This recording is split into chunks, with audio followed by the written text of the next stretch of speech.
Dear online participants, the organizers informed me that is heavy snow in the city, and because of that, there is the delay of arriving of participants to the room, to the auditorium. So we need to wait for them. That's causing the delay. So I'm waiting.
Да, здрасте.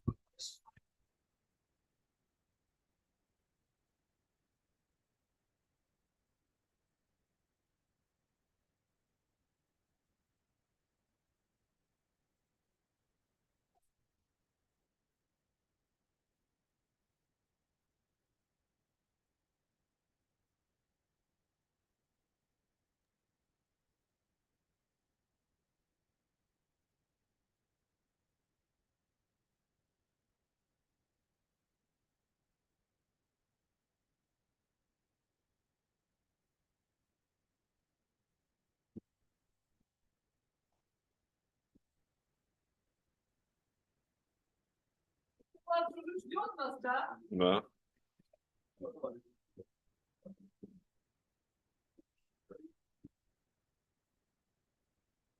А сегодня он там видит.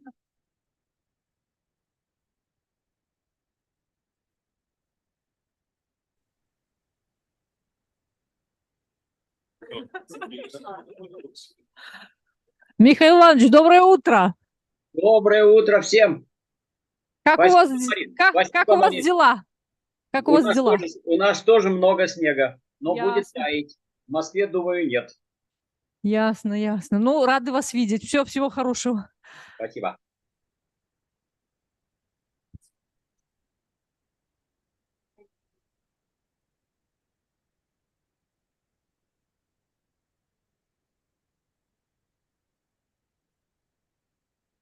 So, dear colleagues, we were a little bit late, so please take your seats and let's start next lecture. Michael Ajavan, Basics of Nuclear Waste Management. So, Michael, floor is yours. Thank you, Andrei. Good morning, everyone. I hope that you can hear me, my voice, and you see the slide. So the title is already there. This is a continuation of yesterday. So I got two parts. Yesterday I started to introduce you the basic of nuclear waste management from the point of view of regulations. So today I'm moving to the safety standards. So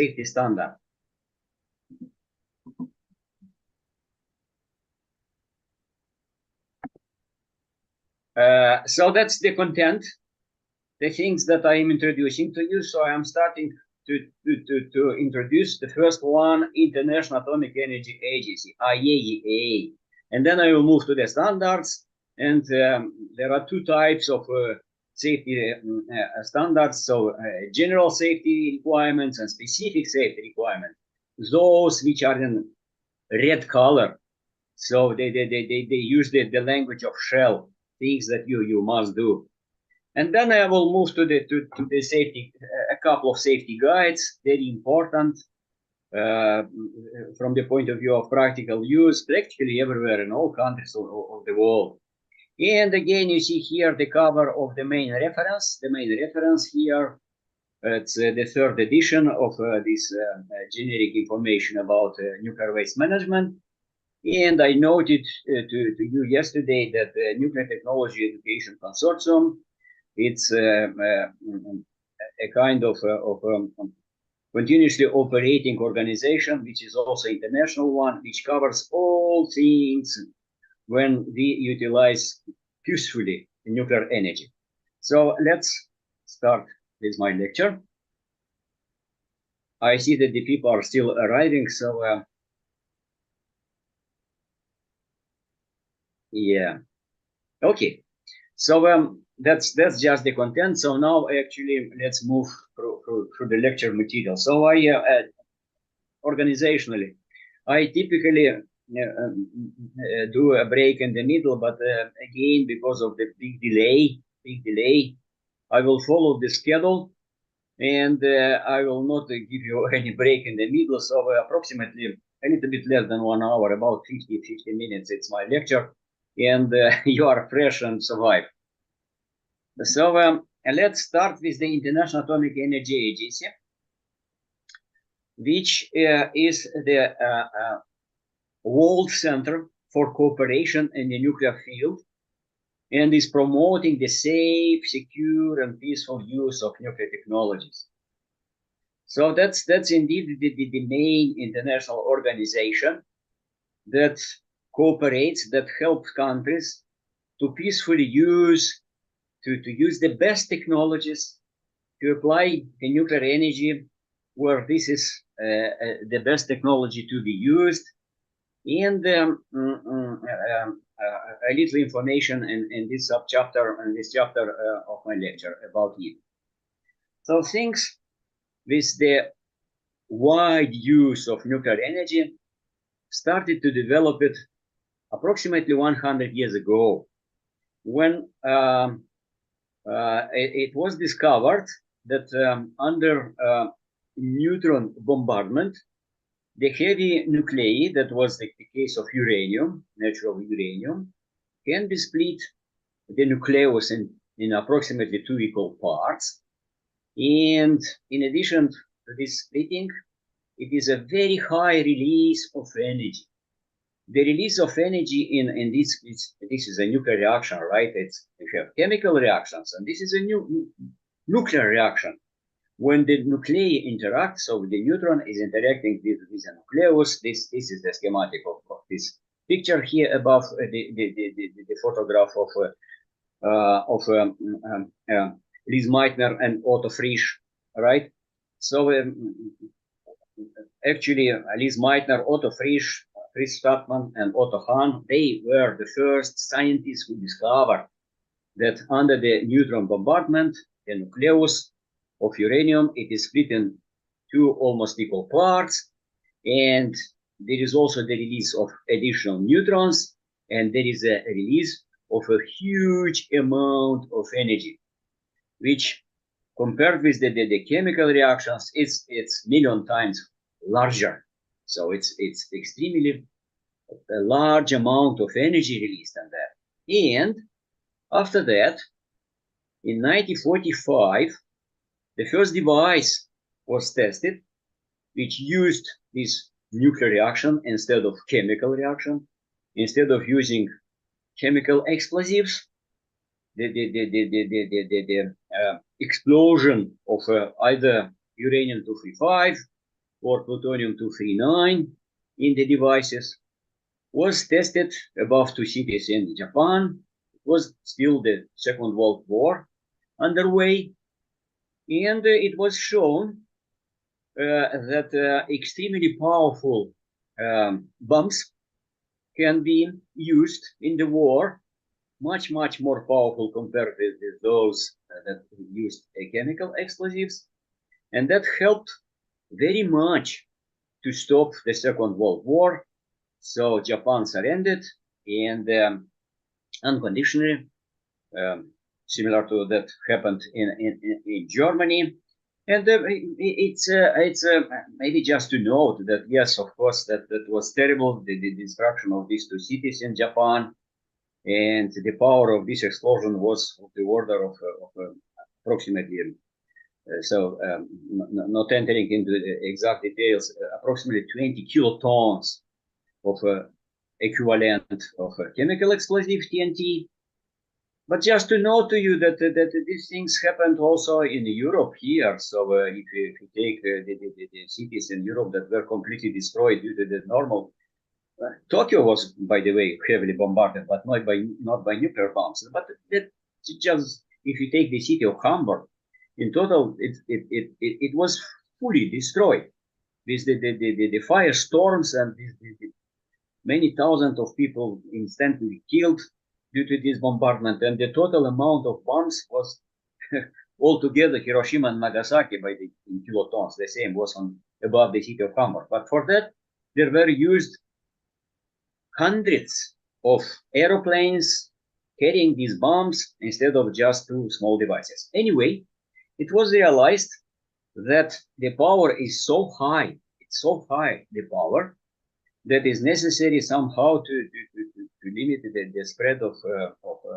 nuclear bombs, and also to try to use peacefully this energy, which is much higher compared with the chemical. So even the second bomb was using plutonium-239. So in order to produce plutonium, you need a nuclear reactor, the so-called production reactor. And in addition to production of this fissile radionuclide, a lot of energy is released. And it's necessary continuously to cool the reactor, otherwise it's overheated. So that these production reactors were near the rivers where it's a lot of water in order to cool and somehow to get rid of the energy. Why not to use peacefully this energy? So that's the photograph of the talk of the talk of the President of the United States of America, Eisenhower, who on the General Assembly of United Nations in 1953 launched the idea under the logo Atoms for Peace to use this nuclear energy, which is very, very high, very large, instead of producing bombs, to use it for the peaceful purposes. So you see here the quotation from the talk of the President of the United States, Eisenhower, who proposed to organize an international organization which will serve the needs rather than the fears of mankind. So rather than scaring everyone with these bombs, to use at that time, and even today, you know, this is International Atomic Energy Agency, but it was called atomic energy.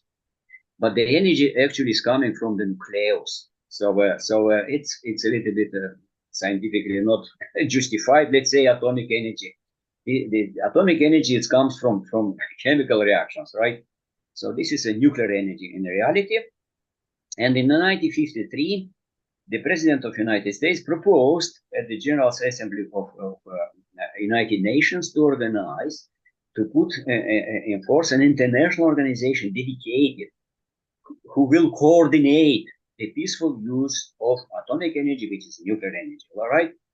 So in 1957, it's actually the year when officially the IAEA, International Atomic Energy Agency, was started its operation as a main international organization to coordinate the peaceful use of atomic nuclear energy, 1957. So by its organization, by its statute, by its activities, International Atomic Energy Agency is autonomous or international organization within the United Nations system. So it's not directly a part of United Nations, but it reports, it is here indicated, to United Nations General Assembly and Scientific Council as needed, and it's a partner with other organizations under United Nations. So it's under the logo, you see, of United Nations, but it's an organization which is doing its activities autonomously, so not directly under the guidance government of United Nations. So it's within the United Nations system. So you see here two photographs of general directors of United Nations. So here it's the current one, which is almost every day in the newspapers, in the reports, television, and so on. Very active, Rafael Grossi, the current general director of International Atomic Energy Agency. He became in 2019 the general director. I worked in the IAEA for 8 years in Vienna under the Ikio Amano. And in 2017, it was the anniversary of 60 years of the formation organization of the IAEA. And under Ikio Amano, it was decided to change the logo. So the initial logo of in the older documents, it was Atoms for Peace, that proposed in the talk given by Eisenhower. And under Ikio Amano, at 60 years in 2017, nowadays the logo of IAEA, it's Atoms for Peace and Development. So you see here the quotation from the talk of Ikio Amano. He passed away in 2019, unfortunately, relatively, so not so old person was. So I work under the guidance of Ikio Amano. He's original from Japan. And I had the honor to work little with Rafael Grossi, because at the term of my work in headquarters in Vienna, Rafael Grossi was the coordinator of national projects of IAEA with Argentina. He was sitting in Vienna, and representatives of Argentina. So at all meetings that I had, because I was the technical officer for the projects with Argentina, so I had the honor to participate and had meetings, many meetings at the time when he was not the general director of IAEA. Nowadays, he is promoting activities very well of IAEA, Rafael Grossi. So after now it's more than 60 years of IAEA. So in 2017 there were 168, and nowadays, so this is a little updated, 175 countries are members of IAEA, International Atomic Energy Agency. So they are called member states. So very often in publications, member states means that they are members of IAEA. In total, approximately 2,500 staff are working for the IAEA, and they represent over 100 countries. So not every state has representative of IAEA, because these are professionals who are working there, so it's not necessary to have a representative there. But of course, the countries are trying, if they have qualified personnel, to be members of IAEA. And by the way, when I was the staff members, I was from United Kingdom. So I started my activities in former Soviet Union, then the Russian Federation. But as a staff member of IAEA, I was, let's say, representative for United Kingdom, not of Russia at that time, because there is a policy of rotation of the staff in the agency. So 7 years, and then a new staff is coming to work for IAEA. But there are some permanent positions, but few of them. Most of them, they are subject to rotation after 7 years. So IAEA has the headquarters in Vienna. So almost all these approximately 2,000 staff, they are sitting in Vienna, in the buildings in Vienna International Center, which is in Vienna. Many of you, at least some of you, participated in the meetings in Vienna, so know that. But there are also laboratories not far from Vienna, in the small city which is called Seidelsdorf. And also there is a division in Monaco who deals with the marine environment, so the seas, the waters. Then regional offices in Toronto, Tokyo, and liaison offices in New York and Geneva. So it's here noted that the numbers of member states, it's 3 times as they were in 1957. And there is a center in Italy, which is called International Center for Theoretical Physics, named after Abdus Salam. And this center is operating a whole year, is doing meetings, workshops, schools, and mainly to assist the participants from developing countries. So it's not the point of United Kingdom or of Russian Federation or France, etc. It's a question to assist countries that are developing mainly. But of course, participants are from the world. They are coming from United States, from everywhere, to give lectures, to share their best experience with others. So I like to participate in these workshops. I started doing that when I was the staff member of IAEA.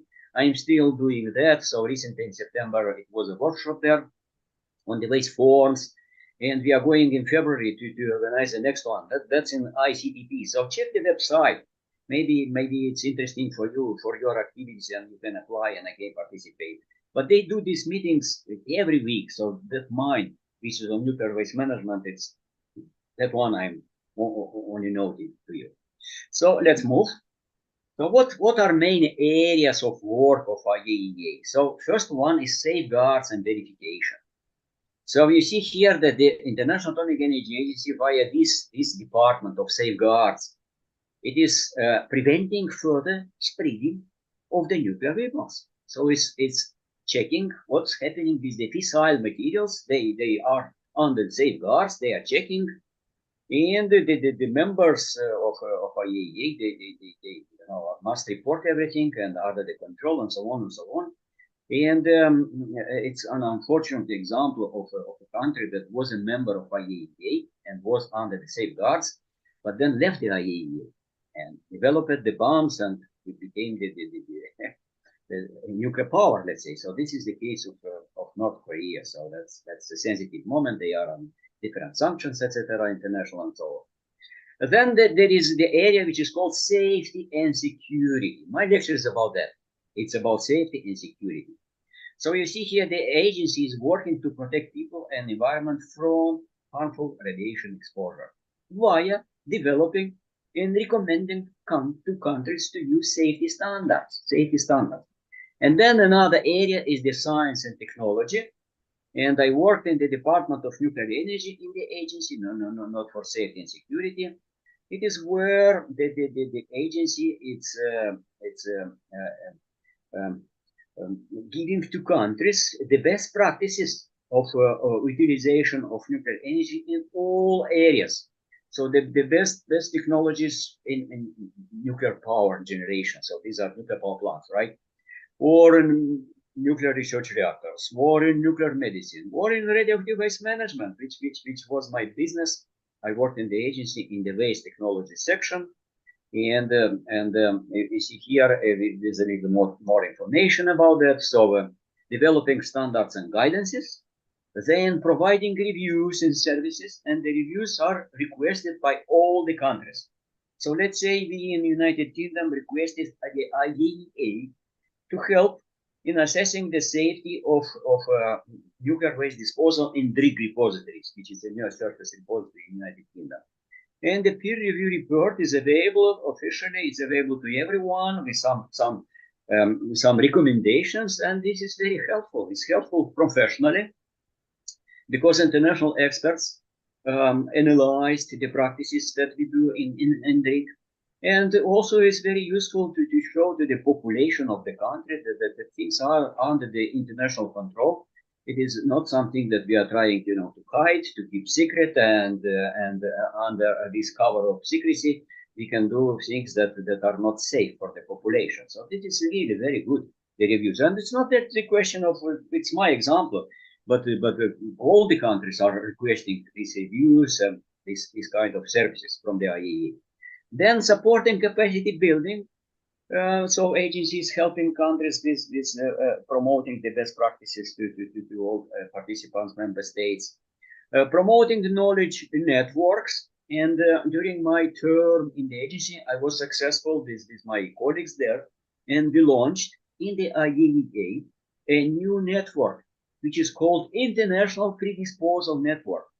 A lot of activities are done before disposal, and nowadays in the agency, there is a dedicated subsite of the agency, which is called International Pre-Disposal Network, IPN. So that's the first technical officer, the person who launched it. I was myself. Nowadays, it's Professor Willy Meyer, who came from South Africa. He is the manager. So because of rotation, the next one will undertake this work, and the network are working in such a way. And then is providing forum for communicating, increasing transparency, sharing lessons learned via workshop, meetings, and various media. And by the way,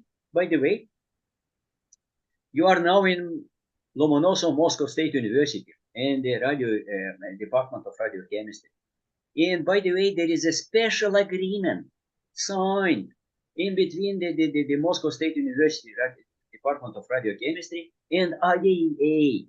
And based on this special agreement, the Moscow State University is hosting from time to time the IAEA workshops, meetings, these things based on this agreement, because it's recognized that the radiochemistry department, it's world leading organization that it's really very much appreciated in the world. So myself, I was leading some of these workshops, and so that is just an example. So, the International Atomic Energy Agency has a statute, and via this statute, the agency is authorized to establish safety standards that aim to protect health, minimize danger to the life and property. So things that I introduced yesterday through the safety fundamental number 1. And these standards, the IAEA must use in its own operations. So all national projects that IAEA has these countries, 175 countries, there are many, many national projects where the IAEA is assisting countries in doing this or another activity. And within this project, the IAEA standards are like law. They must be followed as they are published by the IAEA. And then again, about the services that IAEA is promoting. So from engineering safety, operational safety, radiation transport and waste safety, regulatory matters, starting from developing of strategies and so on, promoting safety culture, and is assisting via national projects. So here it's again notation that 175 countries, as on February 2023, they were members of the IAEA. So here it's just the symbols, just the logo symbols of organizations. So nowadays IAEA works under the logo, the atoms for peace and development. And there are other organizations. I noted to you yesterday the ICRP, International Commission on Radiological Protection, that develops these regulatory advices on those limits for population. So now we move to the safety standards. And I'm starting with a very important claim and important please message to you that regulating nuclear and radiation safety is a national responsibility. National responsibility. So as you are working in your countries, the regulations that you must follow are not those of IAEA, are those which are in your countries. And the country is responsible to have, via principles that I described to you yesterday, to have these regulations, and via other standards that I will introduce you to a little bit later. So the responsibility is of the country. It's but many countries decided to adopt the IAEA safety standards for the use in their national regulations. So they can be translated. They most often, if the language it's not the English language and it's not one of the 6 official languages. It's not one. The most of the documents are initially prepared, print in English, but then they are translated into the other official languages of IAEA, so including Russian languages. It is one of the 6 languages used by the IAEA. But they can be translated in any national language, and they can be one-to-one equal to those which are published by the IAEA, because they are really very well balanced. Although they are very conservative, but they provide for sure the safety, promote the safety.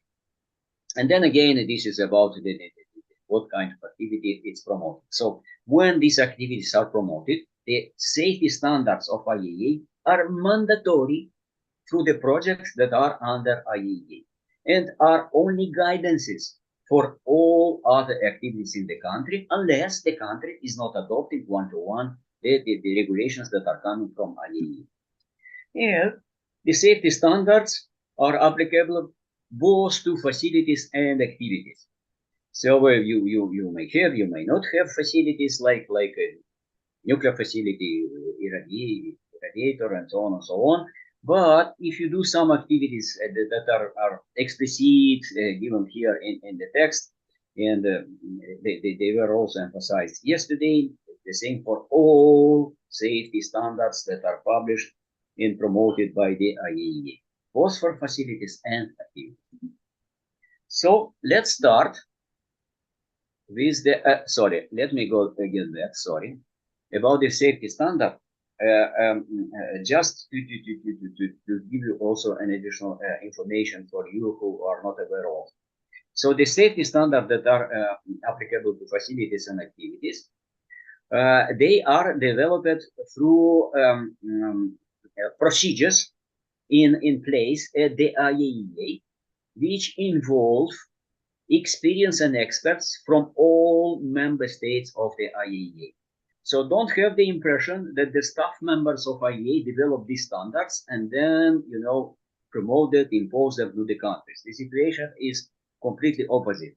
So the experienced staff in the agency have the task to find the best experience and expertise from the world to develop some drafts. There is entire procedure how the standards are developed, and via meetings with the nominated experts from the countries, via dedicated committees in the agency, with the representatives nominated by the countries, these standards express the consensus which is achieved in between the member states of the IAEA. So the documents which are published by the IAEA in form of standards, these are consensus documents that are approved at the level that all countries agree with all claims that are there in the standards. Because of that, sometimes the claims in the standards are not exact with the numbers. You cannot find the exact numbers in many cases that you maybe need.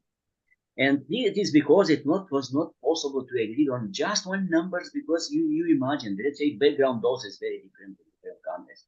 The experiences are different and so on and so on. Instead, you can find some generic statements and then you need to go to guidances to find some exact numbers. Okay, so let's start with the general safety requirements. And yesterday I explained to you that the organization of the documents of IAEA is in form of pyramid. So on the top is the safety fundamentals. That one was explained yesterday. And then we have the next layer in red color, general safety requirements and specific safety requirements. So let's start with the general safety requirements. So that's this column there are 7 of them of the documents. And I will go very, very quickly, very briefly through these 7 general safety requirements, which use the language of shell, so that you must do this. So the part 1, the first one, in line with the safety fundamentals, it's the standard which gives governmental, legal, and regulatory framework for safety.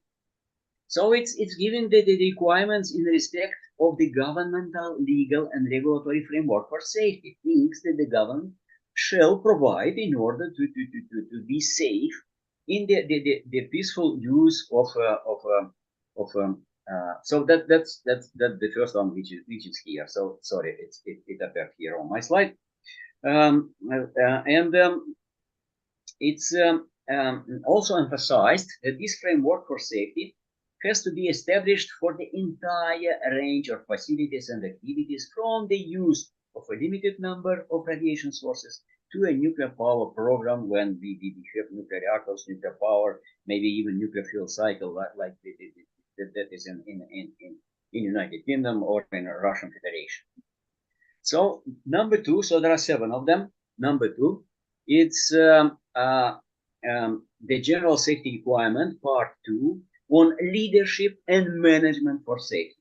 So this is in line with the principle number 3 of fundamental safety principles in relation to establishing, sustaining, and continuously improving leadership and management for safety. It's about management systems that are established, then they are sustained, they are continuously improved. This is the case of management systems, and this is one of the barriers, or actually to ensure the safe use of nuclear energy via utilization of management systems. And also it's emphasized here about the principle number 8, that all practical efforts must be made to prevent and mitigate nuclear or radiation accidents. So that's part 2. I put in some of them there of publications, because these documents are revised, and if necessary, they are republished. And I will give you such examples. Part 3, the next one, it's about radiation protection and safety of radiation sources, and this is set international basic standard. In the past, it was this Bible. So it's the older that one which is superseded. So the new version, it's part 3. It was published in 2014 and has these schedules, tables with the clearance levels. Because of that, among us, we say that it's a kind of BSS, Basic Safety Standard. And it's in the title, actually. See, International Basic Safety Standard is the book that you have to use when you work for nuclear medicine. You can find there all kind of these numbers for the isotopes that are used, very short-lived for treatment of the patients and etc. It's for the industry where you maybe use a device which is controlling the quality of the welding, etc., etc. So that's part 3, the Bible. Part 4, part 3, it is still here. It's just reminder here. It's the definition of the what is the radioactive of nuclear waste. Part 4, it's about safety assessment for facilities and activities. So this is the general applicable requirements to be fulfilled in safety assessment. So we say that we have the safety assessment report. It is not something arbitrarily. The requirements are here in the part 4, with the special attention paid to defense in depth, so the multi-barrier system, quantitative analysis, and application of graded approach. So the higher the hazard, the more durable should be the barriers, so maybe even more barriers you have to use. It's about the facilities and activities. And also it addresses independent verification of the safety assessment that needs to be carried out by the originators and users of data assessment. I move to the next one, part 5. It's about predisposal management of radioactive waste.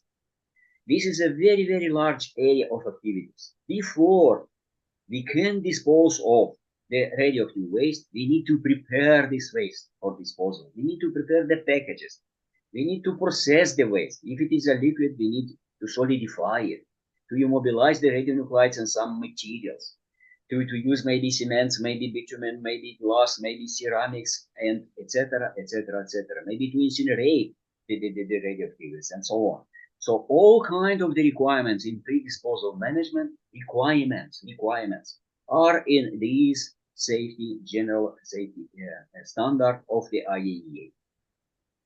Number 6, it's about decommissioning of facilities. And nowadays, we have to think on decommissioning at the stage of design. When we start and prepare a design of a nuclear power plant, nowadays, in the design of this nuclear power plant, there is a section which deals with the decommissioning future, and the very far future, which will be done by the next generation, because we understand nowadays that nuclear power plants can be safely operated for many, many decades, and the question is about 50, 60 years and even longer. So it's clearly that not even you, but your maybe grandchildren will be involved in decommissioning of nuclear power plants that are put into operation nowadays. Like in Belarus, they just started operation of a nuclear power plant. Decommissioning will be the task of not even children, grandchildren, but the design already foresee the decommissioning. And what are the requirements? It is in the safety standard. Number 7, the last in general, it's preparedness and response for a nuclear or radiological emergency. So it's the requirements for an adequate level of preparedness. We have to be prepared because things can happen, and unfortunately they happen from time to time. And we have even terrible things like Chernobyl and Fukushima. This thing on my island was moderate one, but Chernobyl and Fukushima, catastrophic events. And there are requirements on the level of preparedness and response for a nuclear or radiological emergency situations. So it's in order to mitigate the consequences and so on, so that the requirements are here. So I move, this is not, because we already are very late. So 7 specific safety requirements, a little bit faster, I will go through them. So the first one is about site evaluation for nuclear installations. So it's what are the requirements for the elements of a site when it is evaluated for nuclear installation. So more and more countries are nowadays wishing to go nuclear. I mean, to use the nuclear power in order to generate power, to generate electricity mainly. And they are interested in what are the requirements for these sites. And not just nuclear power plants, maybe a research reactor, maybe a smaller facility, and so on, a radiator. So their requirements on site evaluation are in this standard. You see publication 2019. There are two specific requirements about nuclear power plants. So the first one, it's in the design, and the second one, it's about the design, and the second one, it's about the commissioning and operation. So there are two books on that. So specific safety requirements 2.1 and 2.2. You see this. So it's about the design here. It's about what are the requirements to satisfy and to ensure the safe operation of nuclear power plants. So all the details are in these documents for nuclear power plants. Then the research reactors are quite different from the nuclear power generating reactors, which have the task to generate a lot of energy. So the question is about the even gigawatt powers instead of kilowatt power for research reactors, and they produce energy. These are used to do some research, maybe to generate some radioisotope for medical applications, to investigate behavior of materials, etc., to educate the personnel to operate the reactors. So because of that, the safety of research reactors looks different from this ensuring safety of power reactors. And there is a dedicated SSR3 specific safety requirements for research reactors. The number 5, which is SSR4, it's for safety of nuclear fuel cycle facilities. So these are the facilities which start with the front end. It is when we mining facilities, enrichment facilities, manufacture of nuclear fuel. Then you have the back end, so it's the processing of fuel, storage, etc. So that's requirements are here in this requirement. And the number 5, it's about the specific safety requirement about the disposal. So in contrast, you see for the pre-disposal, it's general because there are many types of activities there involved. Here, it's a quite specific activity, disposal, just disposal. And the objectives and criteria for the disposal of all types of radioactive waste. So starting from near surface and ending with the deep geological disposal, the requirements are here in SSR5. And the one which is at the level of, so it's number 6, SSR6, you see, but it has the level actually of international law. This is about the regulations for safe transport of radioactive materials. And because very often we are crossing the borders, practically everywhere, if you look at the national regulations of the transport of radioactive materials, then they are actually one-to-one, they are based or directly using these regulations that are coming from IAEA SSR6. So that's about the containment, about the control of external radiation, prevention of criticality, and prevention of damage caused by the heat. These things are emphasized. And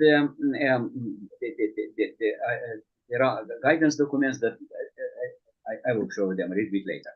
So that's, I finish here with the safety requirements, and I'm going to the greenish color, which are safety guides. So on the top, safety fundamental, then in red color, the requirements, general and specific. And now I came to the point of safety guides. And there are very many safety guides in all kinds of activities. You can consult and find them. And these have the level not of giving you this shelf, you must do this and must do this. These have the recommendations that it's better to use this way.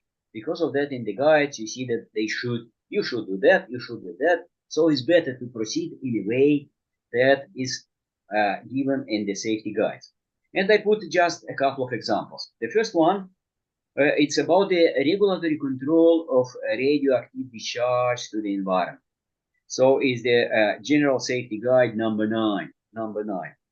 And here it's a picture taken, copy paste from this guide, and it's indicating here that when we speak about the discharges, so that's the point of some effluents, gaseous or liquids. So when we discharge them into a river, into a sea, like the tritium that I a little bit noted yesterday to you, into the sea. So there is no way of this stream of water which contain a little tritium before the clearance levels, below the clearance levels, so less than 100 becquerel per liter if you speak about the tritium, much less if you speak about the discharge that do in Japan with some remnant tritium in the water that they discharge. There is no way. There is almost zero probability. So it's mathematically almost, because I said that, but then physically there is zero probability that the tritium will collect back and refocus it again in the initial volume of the water that was discharged there into the sea. And the same is for the gases. They are mixed with the surrounding water, surrounding gases. And because of that, we have the case of the low probability scenario. And because of that, we are using as a criterion more or less reasonable one of 1 millisievert per year, which is still much less than it's a, let's say, order of magnitude is similar to that of the background. And then in the countries there are so this is recommended internationally, and it's given a recent this guide. But in reality, the national organizations, they want to be to keep everything under the control, and instead of using the criterion of 1 millisievert, they use another one which is smaller. Everybody, I have the experience. I worked 20 years in an organization which was involved in predisposal management of radioactive waste. So I know that even from the practice. So the regulatory organization in the country, they use maybe just half of this, or maybe even less, like 300 microsievert per year. And they put in their regulations a smaller number, smaller levels for discharges into the environment. But if you go to the practice in an organization, like I work for organization with the name Radon, which is 75 kilometers from Moscow, they have under operation incinerators, all other things, and they have internal management documents, management system documents, instructions, limits for the charges. And in our practices, we have regulations which are even lower than the national regulations.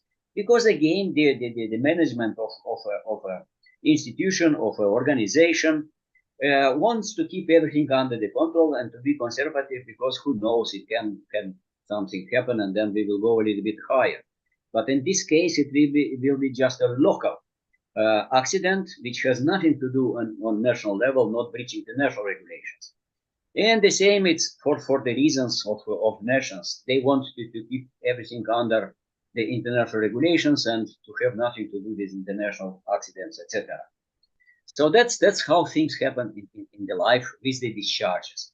And this is this for solid materials that is used 10 microsievert per year, which is extremely conservative, and the guidance is just give you that to know that in the case when indeed everything is kept concentrated, it's not dispersed, then the probability of this material to be used to manufacture something is quite high, and because of that, we must use 10 microsievert per year rather than low probability scenario, which is 1 millisievert per year. Okay, so just a couple of weeks ago, for this month in December, the IAEA has published 2 documents, GSG 17 and GSG 18.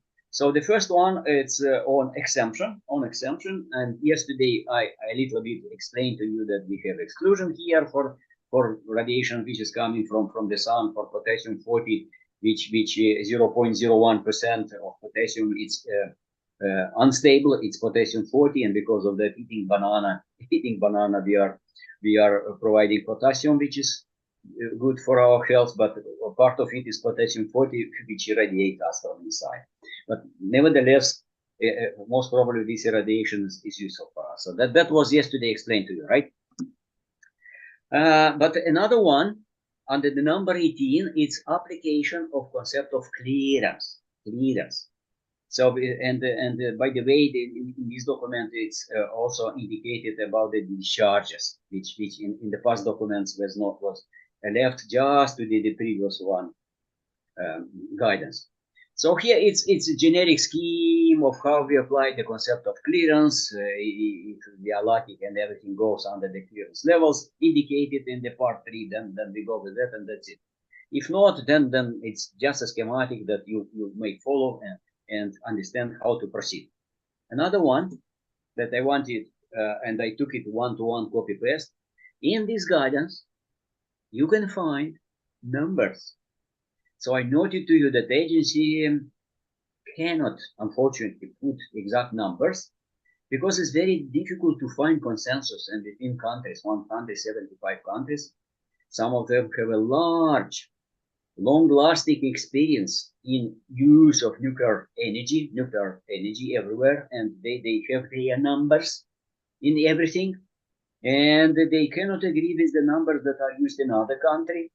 And they you know, if you put a very strict number in a regulatory document of the agency, you can block the activity. And of course, the countries are reluctant to accept, you know, these numbers. But in the guidance documents, you can find examples. And I put here, this example comes from the United Kingdom about the landfill sites which accept waste for disposal. And these are very useful documents because if you are representative of maybe a country with very little experience in doing that, very little experience in you know, disposing in low activity materials, and you are afraid of everything, you are afraid not, you know, to compromise something, not to do bad for your nation, and then to be guilty of that, and to be sure that everything that you do it is safe. And then you can rely on national experiences, at least taking some example from these tables and etc., and then asking agency IAEA to give you additional advice, etc. And look here, this is the table for the maximum. You see here the numbers of concentrations of radionuclides, the quantity. The point is that if the organizations, and we have in the United Kingdom some 6,000 or 9,000 organizations which use nuclear energy. But you imagine they produce tiny amount of radioactive waste, tiny amount. And there is no need, you know, to vitrify this waste, although we have this capacity in the United Kingdom. And they are so little harming, so little hazard from them that indeed they can be accepted, and they are accepted. And this is an example from the United Kingdom. This is coming from Germany, the country which is, you know, so scared of the population about the nuclear energy that they decided to stop all the nuclear power plants, to stop and decommission them and not to use them anymore. And you see the examples that again with the exact numbers and becquerel per gram, and these numbers are higher, much higher than those which are given in the tables from GSR Part 3, from these schedules, table 1.1 and 1.2 that I gave you yesterday.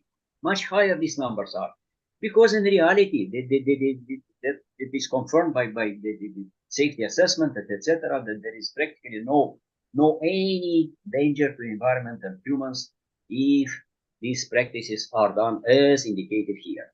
And here the comparison table from European Union, from Germany, from United States of America, again with some numbers. So my message to you, dear participants, is that these two documents on exemption and on clearance are very useful. You have here examples from the countries, and maybe that they can be useful even in your practices. And that one as an example of predisposal management of radioactive waste from the use of radioactive material in medicine, industry, agriculture, research, and education.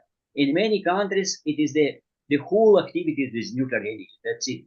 So they don't have nuclear fuel cycle, research reactors, power reactors. And so it's a very useful guide. I also put it here because this is an example when it was under preparation almost 20 years. Imagine that.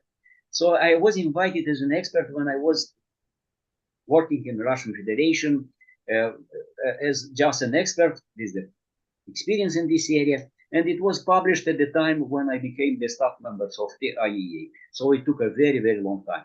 And you see here very useful information for these activities.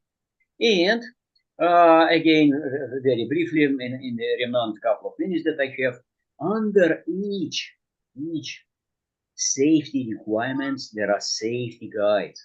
So as for decommissioning, you see here the safety guides on decommissioning of nuclear power plants, research reactors, and other nuclear site facilities, published in 2018. In 2022, last year, remediation strategy and process for areas affected by past activities or events. So what to do with the places like Chernobyl, right? And that one that I promised, these are regulations at the level of international law for the safe transport of radioactive materials, 2018 edition. So here there are the requirements, safety requirements. And there are others, two very good safety guides, which give a lot of guidance, information of how things are organized under these requirements for transportation. And from my own practice, you see here 33 and 26 number. I know that I was approached by an expert from another country. Can you please help? How to proceed? Because there is a requirement this and this, and we don't know how to practically manage this. And I actually found these replies already published in the guidance document of the agency. So then that facilitates the work in the countries that you are involved in. So the conclusions. So by the statute, the IAEA, it's promoting international cooperation. And although the regulating safety is a national responsibility.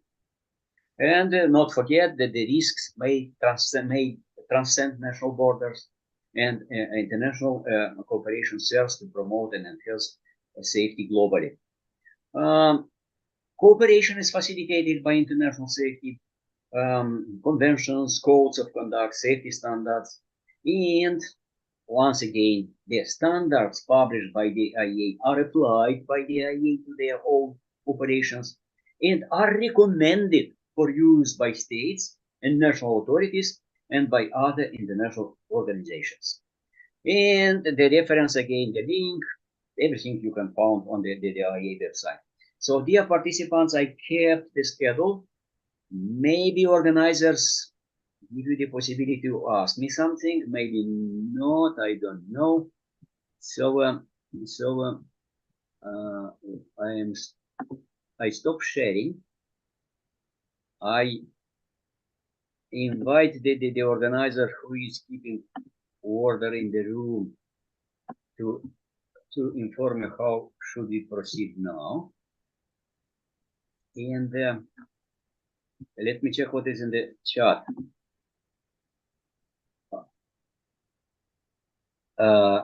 Many thanks for in the chat for to the participants from Argentina. Is anyone able to take the microphone and to inform me how we proceed now? It's any question, or you go to the next lecture? So thank you very much. Dear colleagues, do you have any questions? Huh? Okay. Okay. Yeah. Yeah. Okay. So thank you very much. See you at 2. See you yes, today. Yeah. Today a little bit later Yes, at 2 o'clock. Okay. Bye. Okay. See you. So, dear colleagues, we have a short break.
Да, можно начинать. Там так.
So, dear colleagues, please take your seats. We continue.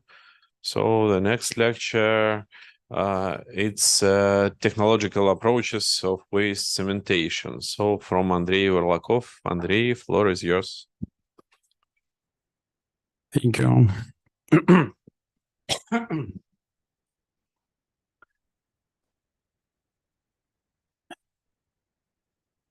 Good morning, dear friends, dear colleagues.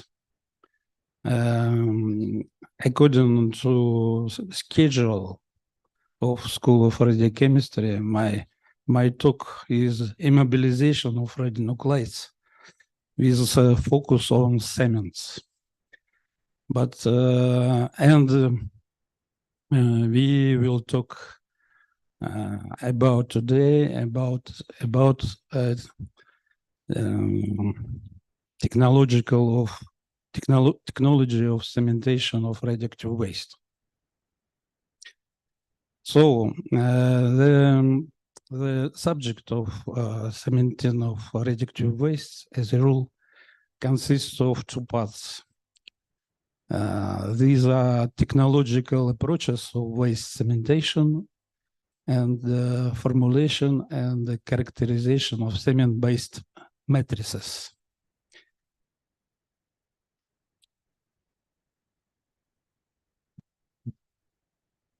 I am Andrei Vorlakov, Doctor of Science. Since 2011, I worked for High Technology Research Institute of Inorganic Materials in Russia as a director of a department management of radioactive waste. In 2011, I was granted Doctor of Science, and my thesis was scientific justification of the unified technology of cementing of radioactive waste.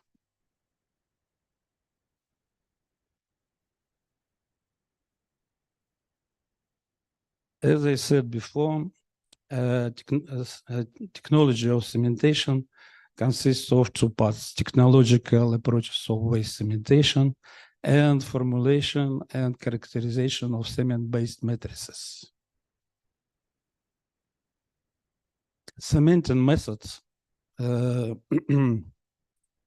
dictates or demands method of cement compound preparation. For this method, composition of cement compound is defined.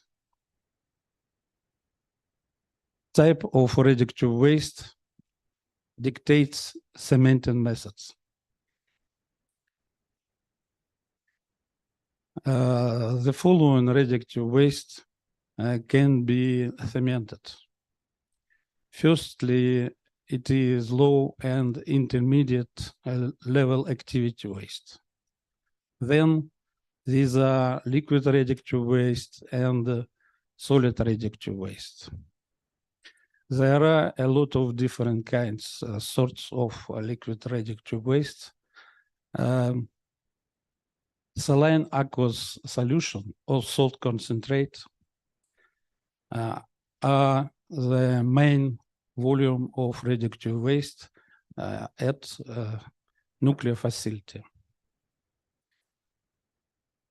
The main substances of salt concentrate is, as a rule, sodium and nitrate ions.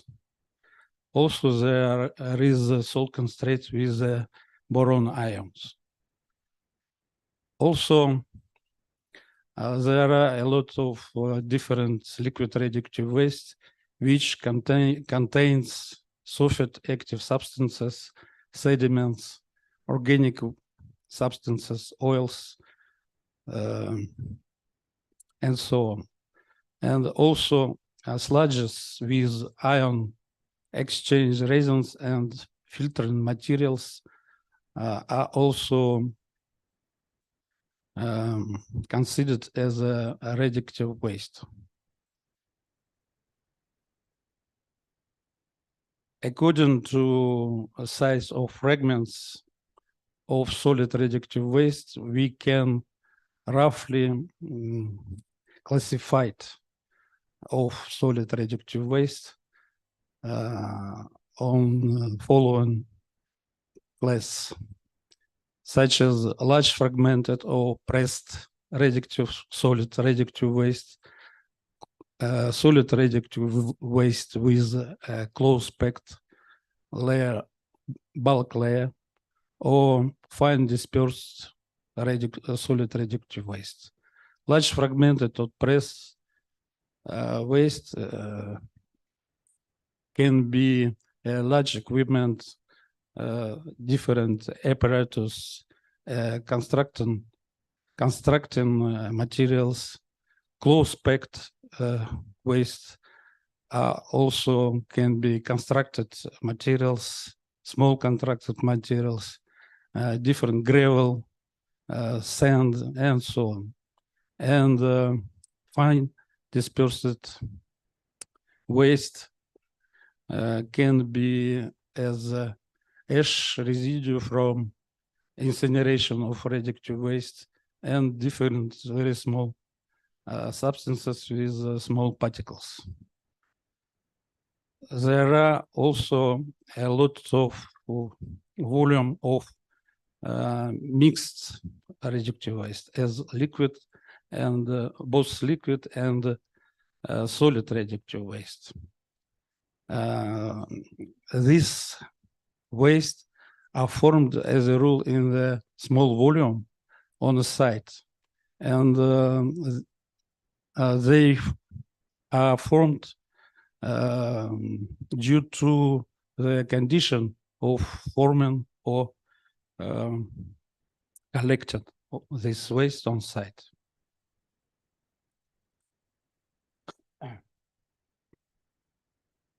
For salt concentrate or water aqueous liquid waste and large fragmented pressed solid radioactive waste, as a rule, cementing methods are very traditional and very simple. But there are a lot of difficult waste, difficult waste for cementing. These waste are too hard to cement.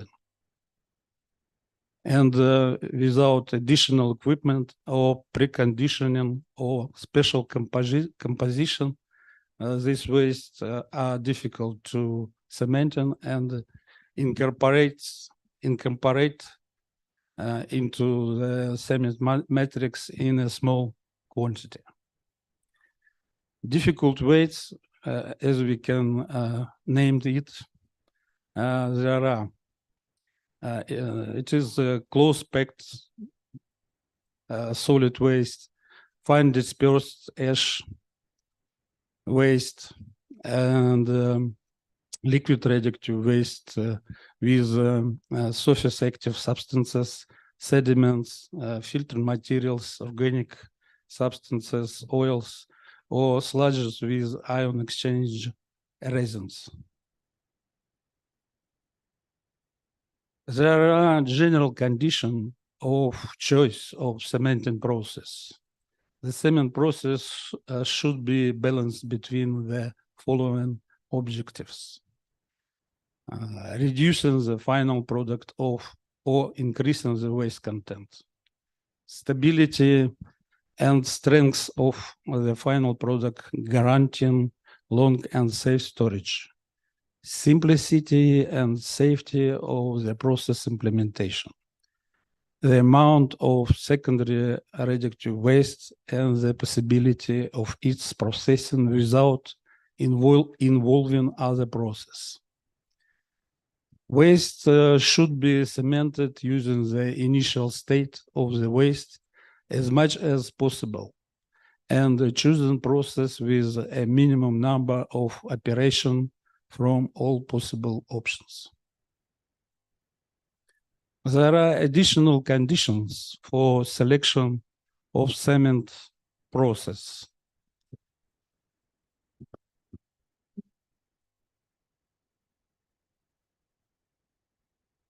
In addition to type of waste, the choice of cemented process also depends on simplicity and reliability of operation, accuracy of preparation of cement matrix, minimization of radiation exposure to personnel, productivity and speed of technological cycles, maintainability, costs of equipment, volume and type of secondary waste.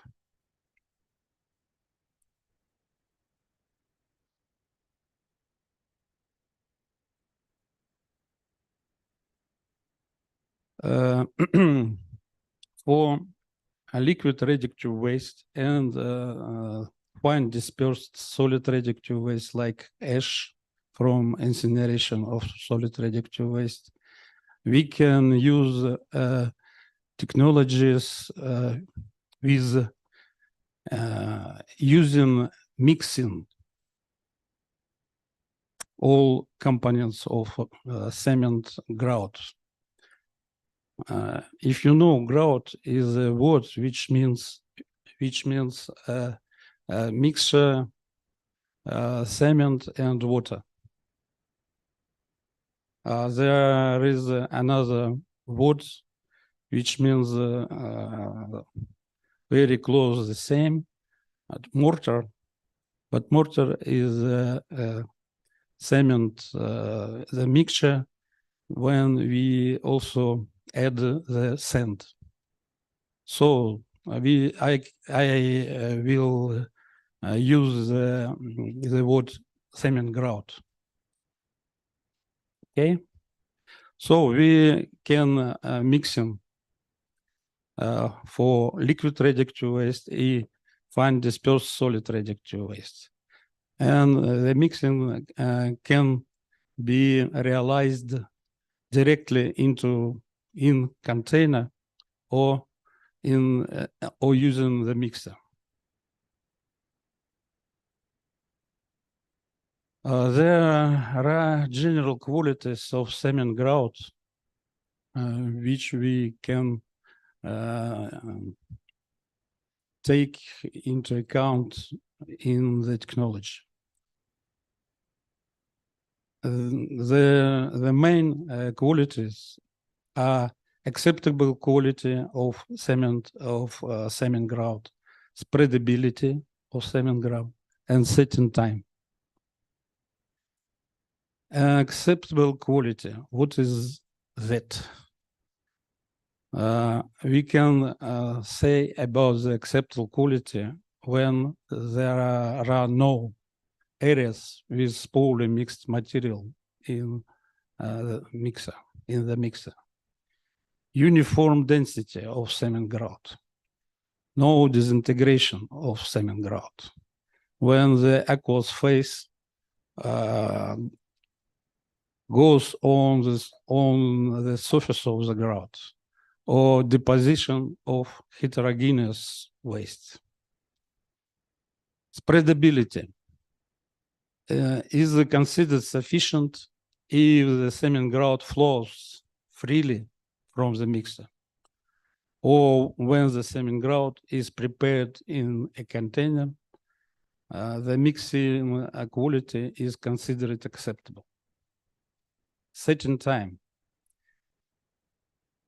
Setting time is the time when the cement grout loses mobility. Okay, setting time should be longer than the process cycle.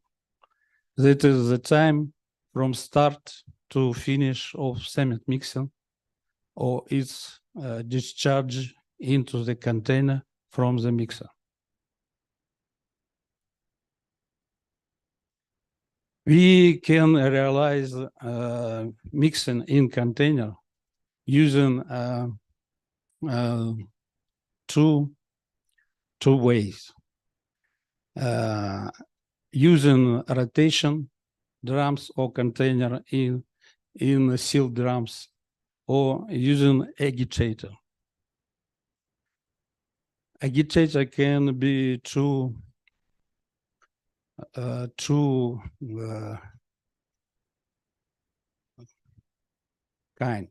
sorts. Disposable agitator, when the agitator is used to prepare the mixture in container, and it disposable with the container to storage with the hardened cement grout. And the reusable agitator, when we use this agitator every time, and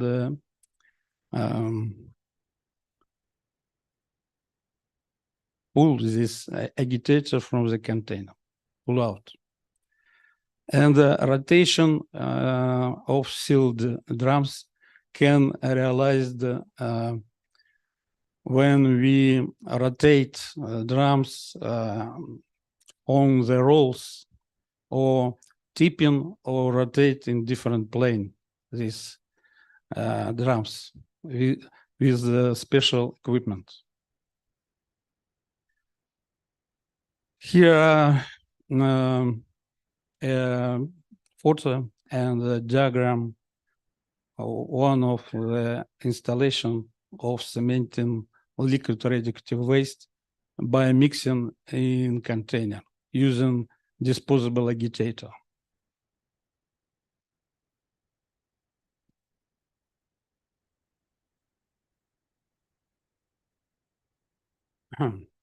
Also, we can prepare the cement grout in the mixer.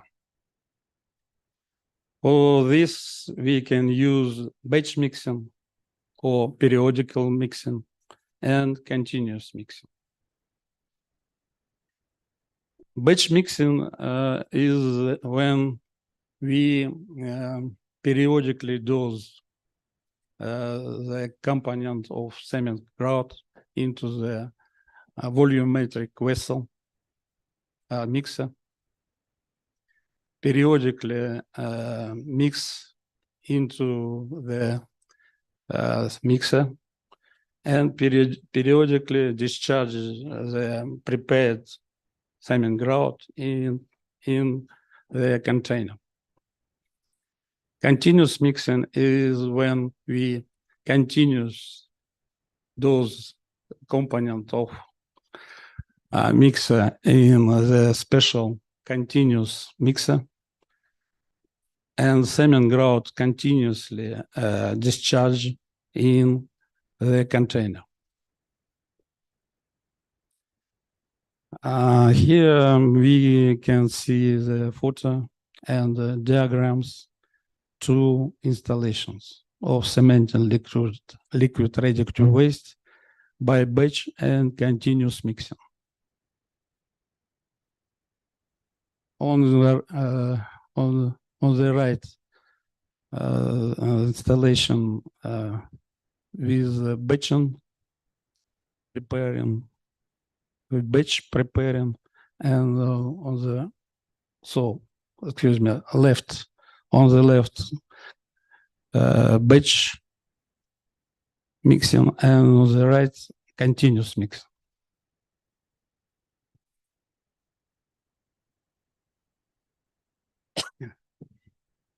Technologies and procedures for cementing of solid radioactive waste.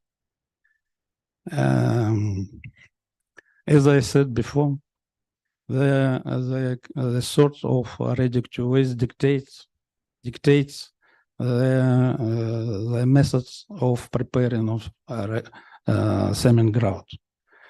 And for fine dispersed or ash radioactive waste, we can use mixing in container or mixer. It's the same process like we just before consider for liquid radioactive waste. For close-packed solid waste, we can use methods which is called impregnation. I will talk about it further. And for large fragmented or pressed radioactive waste, we can use pouring.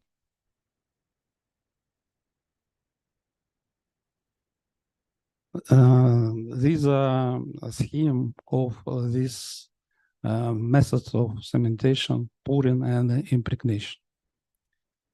Pouring is a method when we pour cement grout on the surface of solid radioactive waste, lump of waste, and a grout under the grout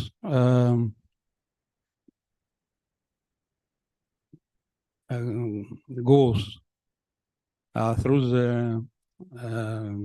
the fragments of radioactive waste from up to the down, feels all fragments and penetrate into the voids, impregnate it, and then hardened and forms cement monolith. We can see that sometimes there is some kind of difficulties to cement, to impregnate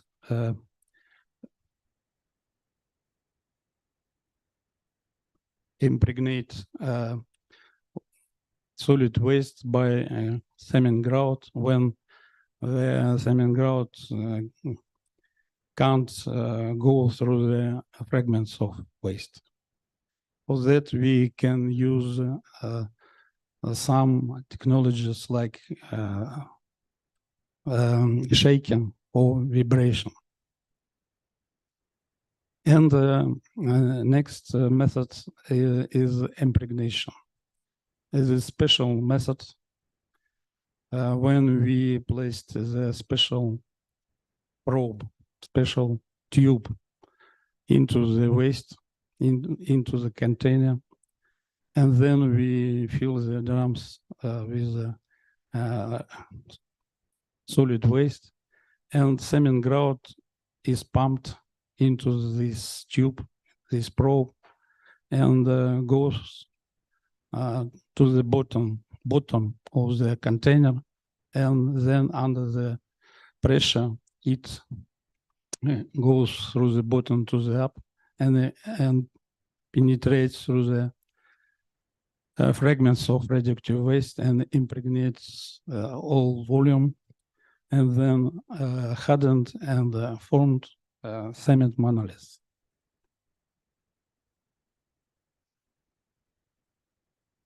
There are general qualities of cement grout with solid radioactive waste.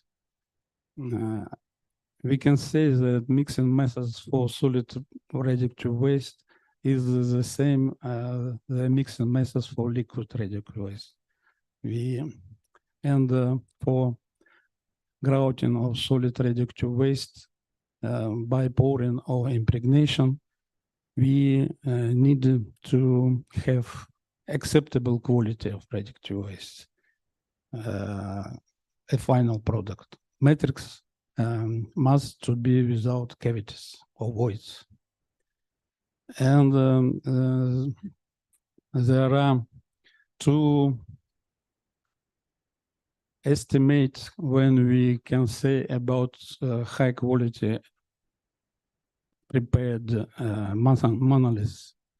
These are degree of grouting, which is the ratio of used cement volume to voidage or voidness of the main volume of waste, and density of cement grout after passing through the volume of waste, which must correspond to the quantitative composition that ensures the specified properties of the cement compound in the last layer of waste.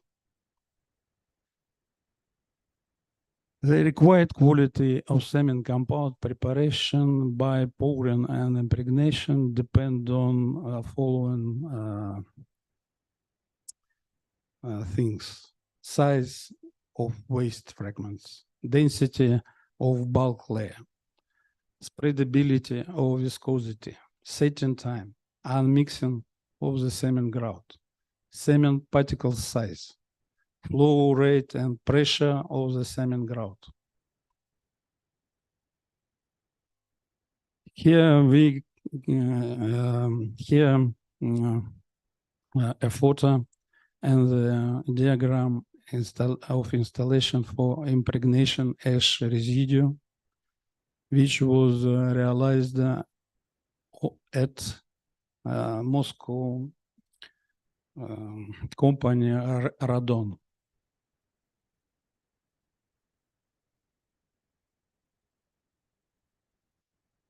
These are stages of impregnation ash residue,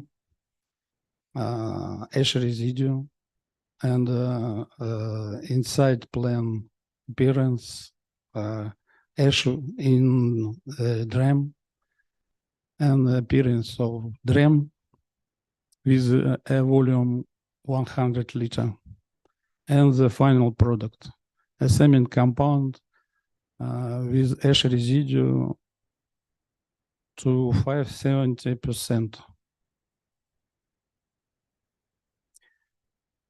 These are equipment for impregnation solid radioactive waste in a big container with volume from 1 to 3 cubic meter.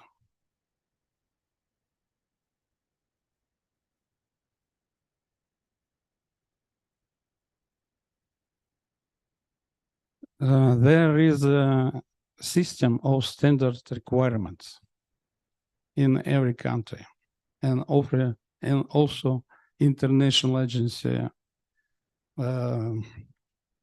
of Nuclear Energy also give us the system of standard requirements. This is the system of standard requirements in the Russian Federation. These are the main documents which we use in our work.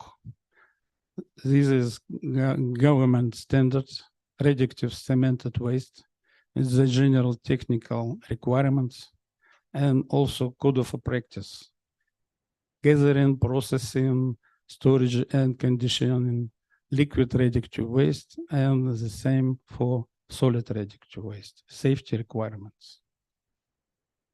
This system of standard requirements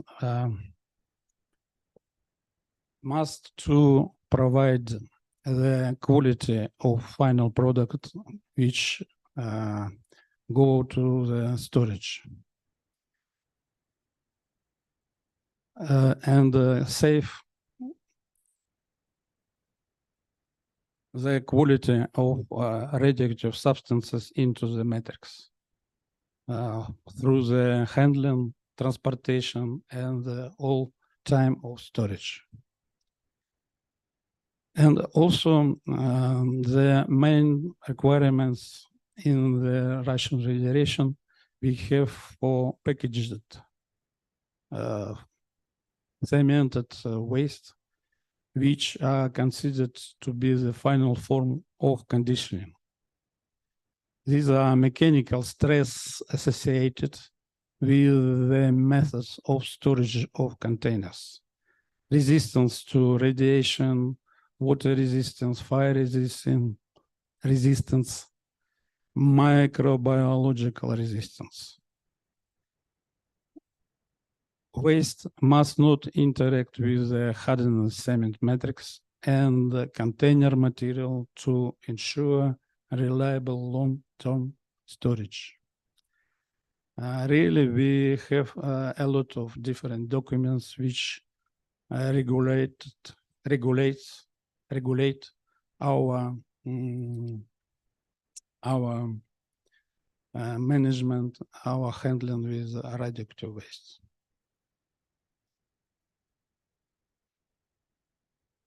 This is the system of regulatory standard requirements for radioactive cemented waste in the Russian Federation.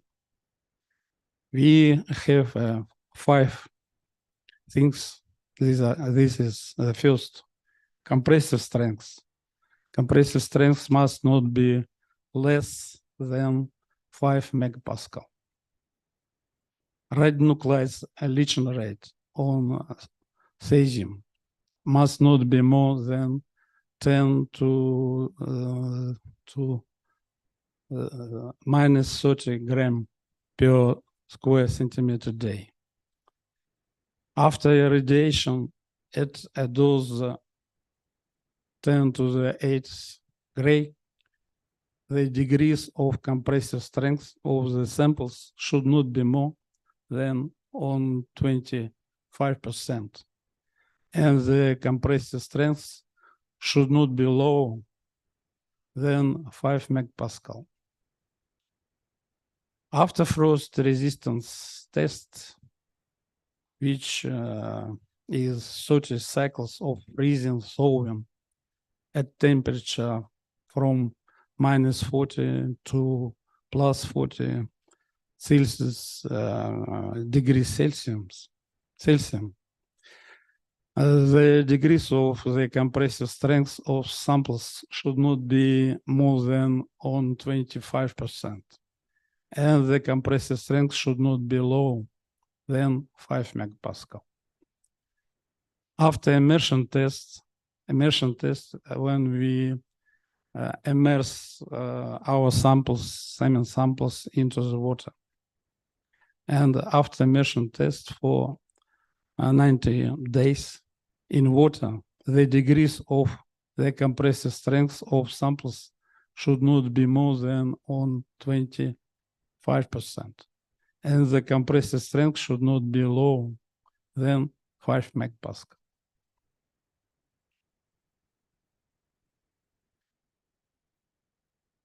Mechanical strength. Now about this some properties. Mechanical strength is the most important things for final cemented radioactive waste. We can say that mechanical strength is the key criterion of radioactive waste cement, because mechanical strength defines practically all main properties of final product and affects on this volumes a lot. Such properties like leaching rate of radionuclides, resistance to radiation effects, frost resistance, water resistance, durability. We can say that the porosity of cement matrix affects on the mechanical strength a lot. So porosity also is responsible for all this quality of the cement compound, cement matrix. Radionuclides leaching rates. The rate of cesium leaching from the cement compound is the highest, because the cesium ions has a bigger mobility. Leaching of strontium is one of 2 orders of magnitude less than that of cesium. Transition metals such as cobalt, nickel, iron, and transuranic elements leach at a very low rate due to the alkali pH, high pH of the pore water in the cement matrix. We can say that the minor impurities in waste can significantly change the nature of the leaching of radionuclides. So we can say that water from decontamination, which can contain the surface active substances, can significantly change the nature of leaching of cobalt. When the cobalt can form the very mobility compounds with these substances, even in the cement environment.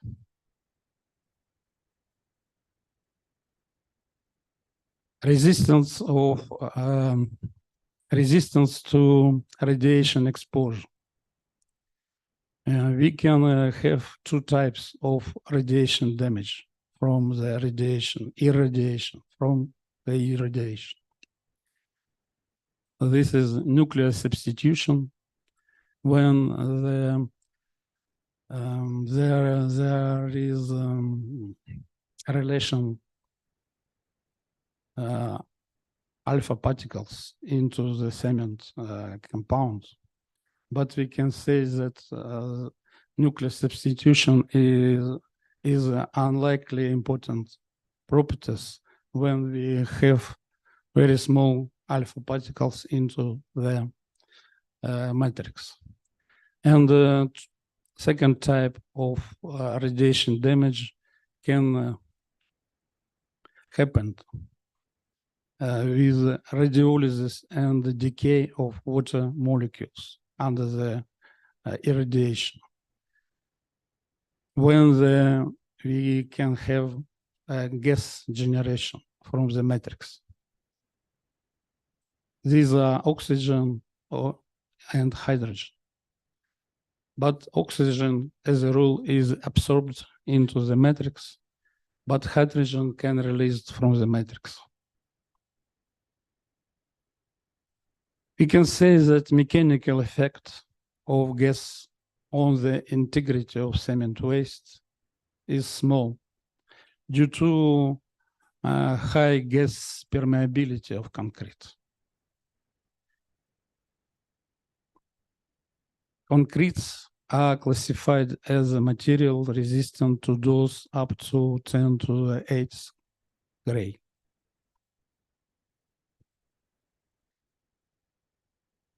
Concrete has very big resistance to irradiation. Other effects.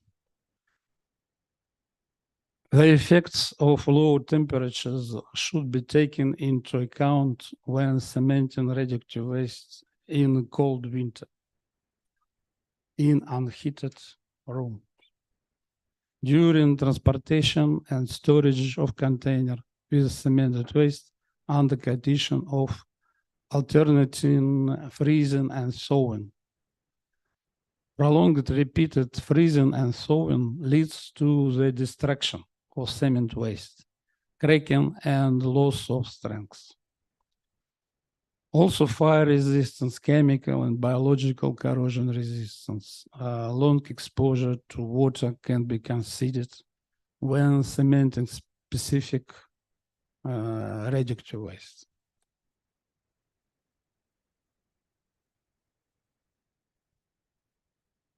Components of cementing composition. We can say that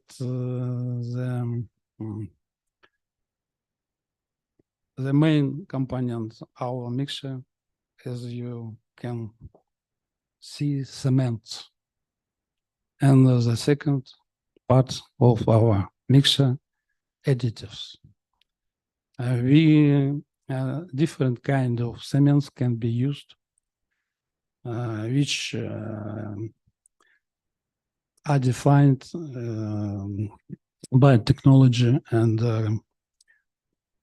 kind of radioactive waste.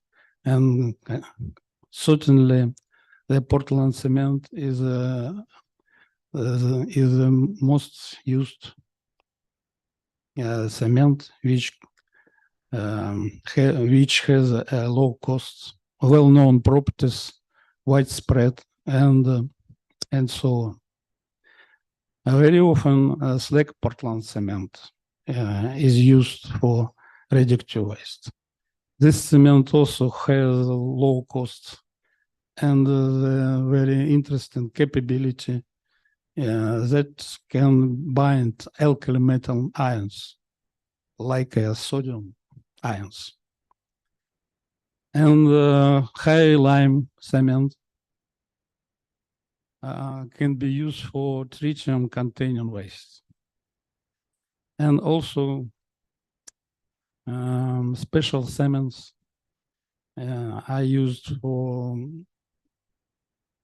special radioactive waste. So as an example, we can say about fine grinding Portland cement with specific surface area up to 20,000 square centimeters per gram. Ordinary Portland cement has a surface area about 5,000 square centimeter per gram. This cement can be used for impregnation, close packed and fine dispersed waste, like ash residue from incineration of solid waste. And the additives can be used such as aqueous solutions or powders to be added into liquid waste or cement, or directly into the prepared cement grout during the preparation. The first of them, bentonitic clay. Bentonitic clay decreases rate of cesium leaching, maybe in 100 times. Plasticizer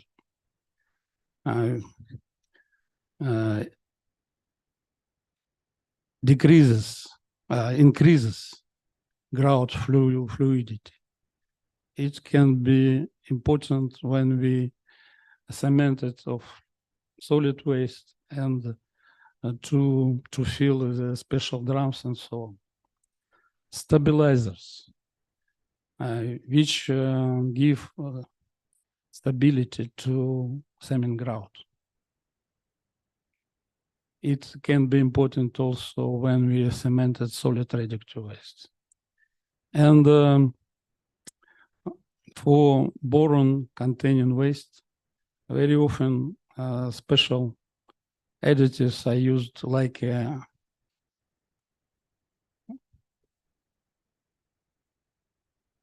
hydroxide, sodium and calcium, and silicates of sodium. Also, sodium silicates can be used for increase the strength of cement compound, to increase the incorporation, the content of radioactive waste in matrix. And the conclusions. The main methods of condition of low and intermediate level waste is cementation, which is used for various liquid and solid waste. The type of radioactive waste determines the methods of preparation of cement mixture for which the cement composition is selected. The variety of cementing methods often makes it relevant to unify process by reasonably reducing the composition options, methods of preparing cement mixtures, and types of equipment to ensure effective cementing of various radioactive waste, including hard-to-treat waste. The cementing process should be balanced between the following objectives: reducing the amount of the final products, stability and strength of final products, simplicity and safety of the process, and the amount of secondary radioactive waste. Waste should be cemented using the initial state of the waste as much as possible and choosing process with the minimum number of operations from all possible options. The formulation of the cement mixture composition should ensure the overall quality of the grout with radioactive waste and the quality of the final form of cemented radioactive waste.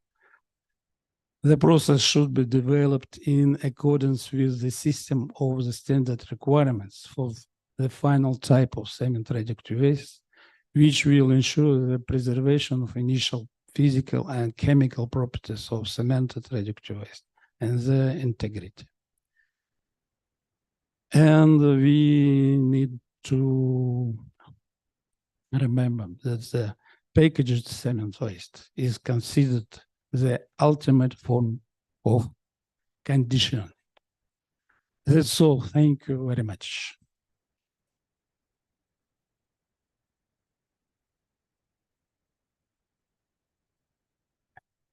Do you have any questions? Please, let's go.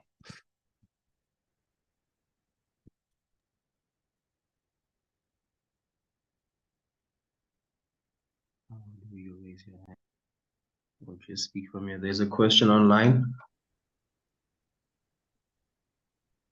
Just a moment, the first question about oil.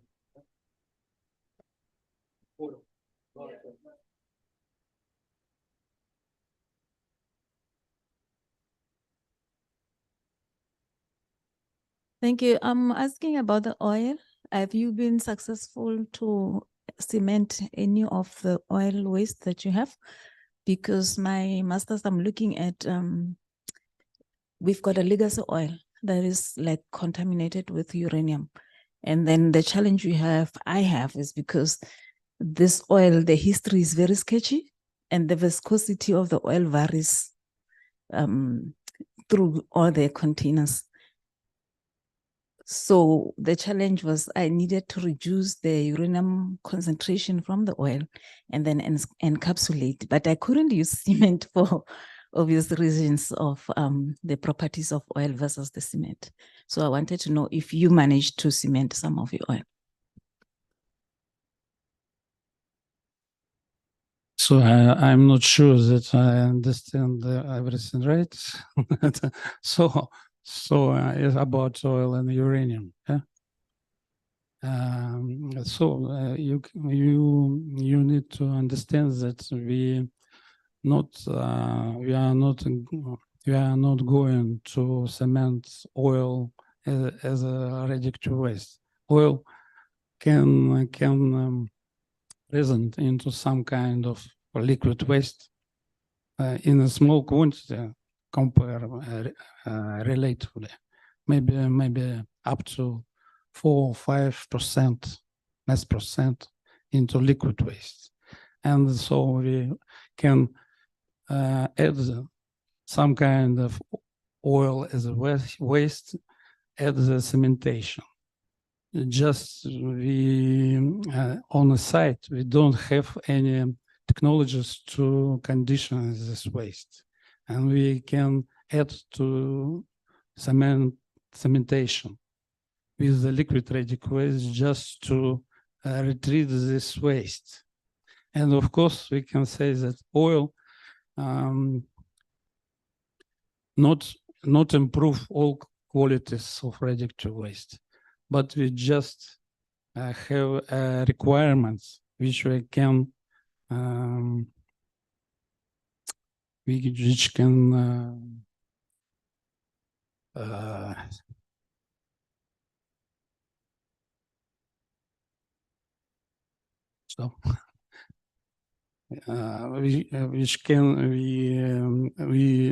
these requirements we can make cementation liquid waste with the oil, and of course the leaching of uranium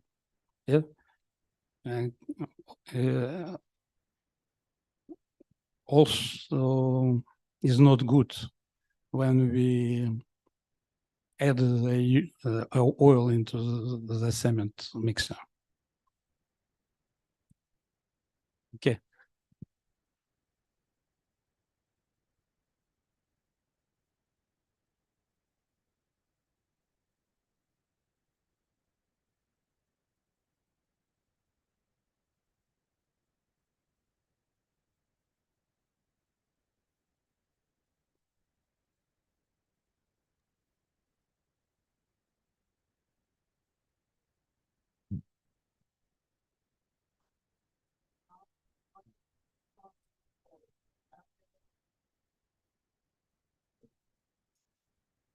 Thank you. I think I tried different types of clays and also a polymer.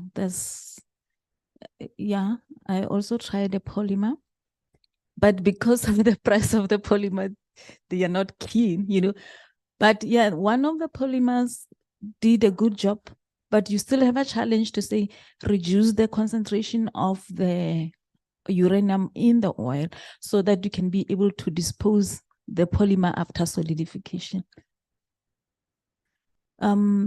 I'll check for you. Petrobond something.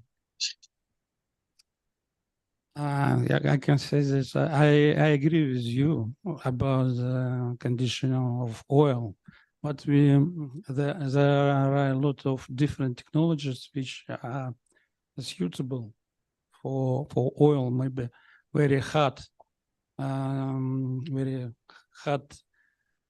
difficult ways for cementing, but sometimes we can say about the condition very hot, very difficult waste in cement, because as a rule, to have a lot of different technologies on the site, on the one factory, yeah, it's very expensive. Yes, we can say cementation, maybe bituminization, maybe incorporate into special polymers and so on. It's to have a lot of technology on one factory. It's very expensive sometimes, but we sometimes on the factory, maybe on site, we have there are a lot of liquid aqueous water radioactive waste, yes, and very small quantity, very small volume of organic waste, maybe like oil, yeah. But at that time, we can add this very difficult waste into the cement compound together with the liquid waste. Yes, what do you think? It's very practically and very cheaper things in that ways.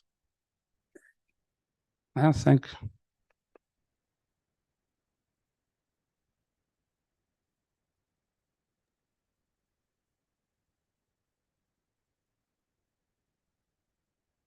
Any questions, please? There is a question online. I'm not sure if you can hear me that side. I'm not getting any responses.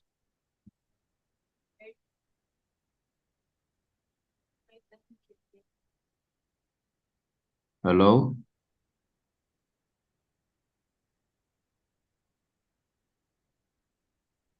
Yes, we listen to you. Listen. Can you hear me? Give question, please. Let's give. Okay. I just wanted to ask about you mentioned waste containing boron. I was just a little confused there. Do you have waste that contains boron, and where would it come from? Or rather, you would maybe suspend some boron in the cement ground. I mean, in the cement ground, basically as opposed to encapsulate waste that maybe might have neutrons.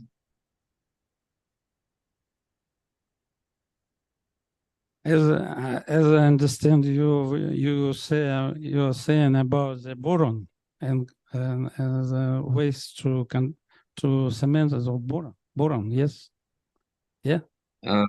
Yes. So the boron is very boric acid. Boron ions are very special substances for cementation, because boric acid or boron retard setting and hardening of cement compound. And sometimes the cement compound does not harden at all with boron ions.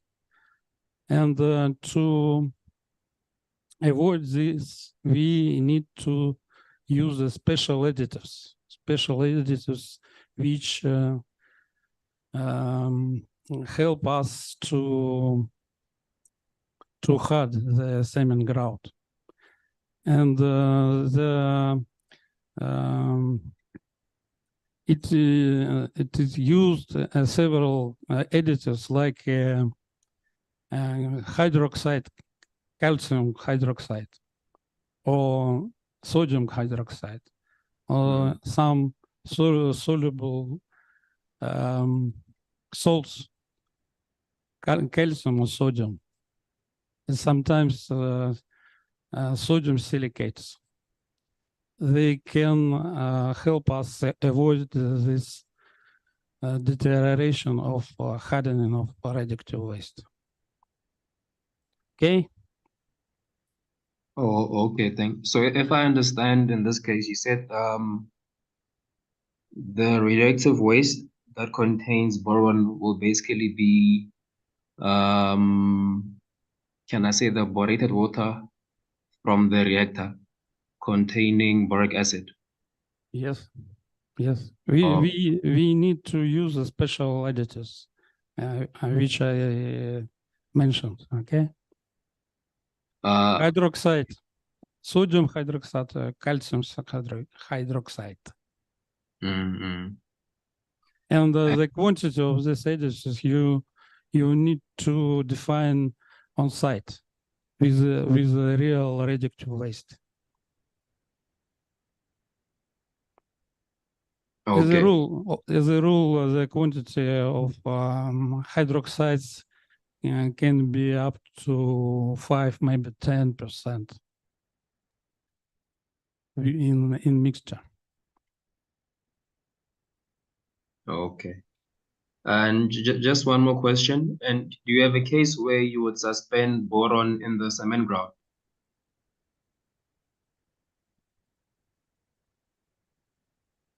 Maybe, yes. Okay. Thank you.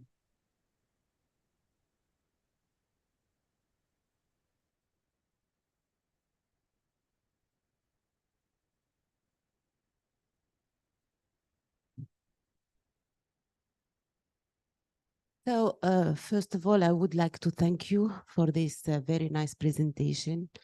I'm not expert in this field, but I learn a lot. But I have some questions. So, at the beginning of your presentation, we are talking about cement, but at the end, we are talking about the concrete. So because if I understood correctly, we use cement and after that you mix them with liquid waste or solid waste. But in my outstanding that for obtaining concrete, we have to use cement. We add some sand and some gravel. So do you use this kind of materials? This is the question. And in the slide, maybe 22, you are talking about the big properties of your final product is the mechanical strength of the concrete. And based on the regulation, it was indicated that you have to be no less than 4.9 megapascal. And are there, but why it's no less than 4? Because I know that mechanical strength 9.4 is for non-structural concrete. It's not for structural concrete because structural concrete is higher than that. And are there some other specification regarding to the tensile strength and also regarding the porosity? The porosity. So the question is, how can you measure this porosity in the size of the pores? And also,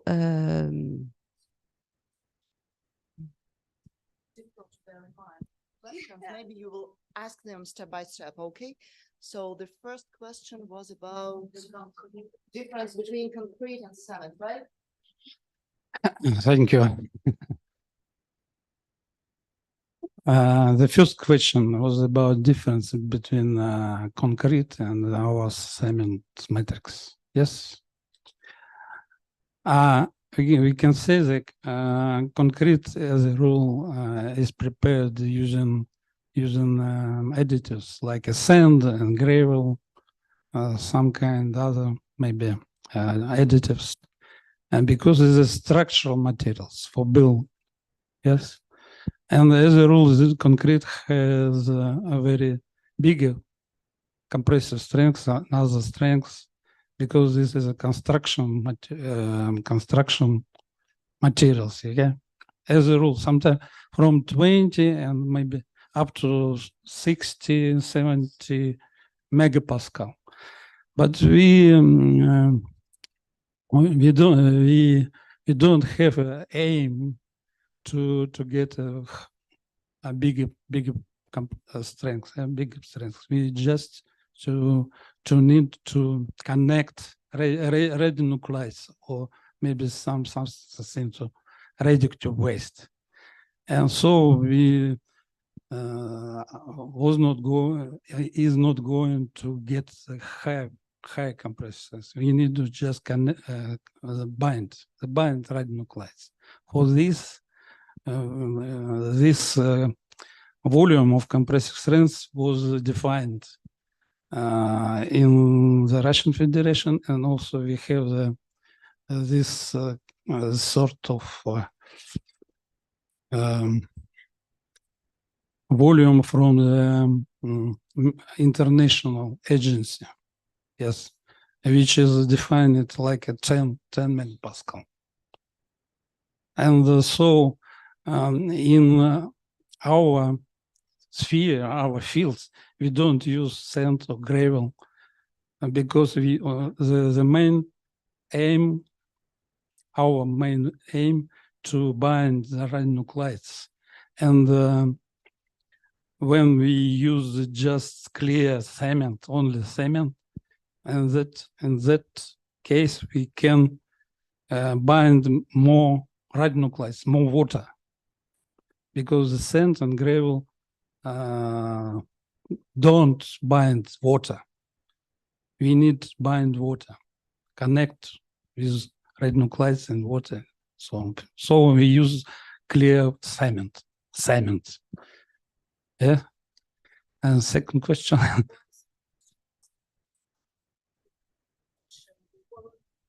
Porosity. Yes, no. In a standard case, a standard ways, we don't measure.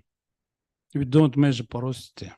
So we can measure porosity with special techniques, but in the standard way of control of radioactive final product, we don't measure the porosity, okay? Because we think that the compressive strength is they link with porosity, okay?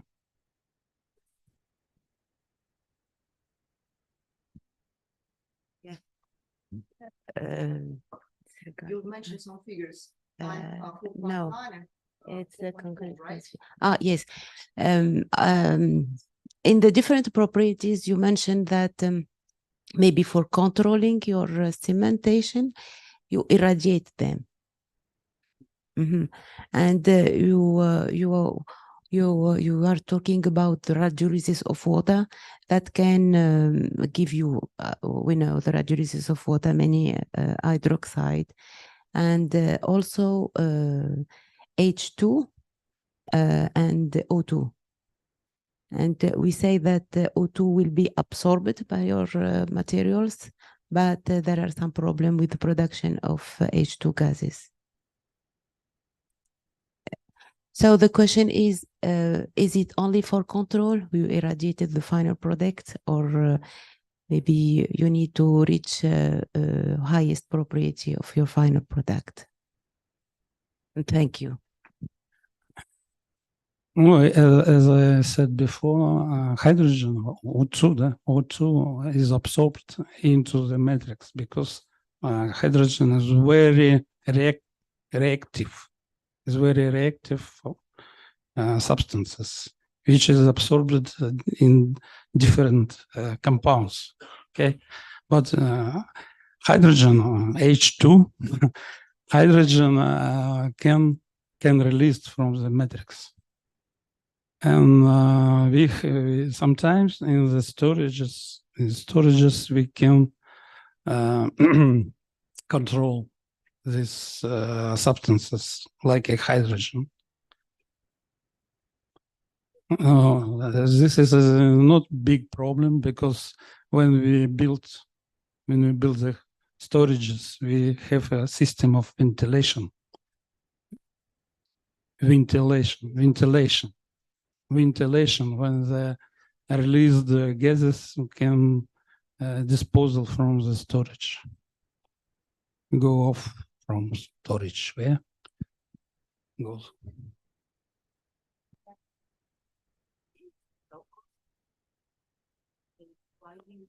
Please pass the microphone, because I believe Ah, yes. But the last question, but it's also a suggestion. We say that the cement, Portland cement, is with low cost, and everyone that knows it's with low cost, widely used all over the world. But I know that 1 ton of cement produce 1 ton of CO2 emission. So it will be cause a very environmental problem to produce cements, and it's a circular economy. So Is a modern very big problem with the emission of CO2. Yeah, I agree with you that when we produce cement, the CO2 can be released a lot. Okay, emission into atmosphere. And it's a very problem issue, very argue issue about emission CO2. But as an example, I can say you about the slag cement. Slag cement, which when we produce the slag cement, we use a metallurgical slag as a secondary waste from the metallurgical.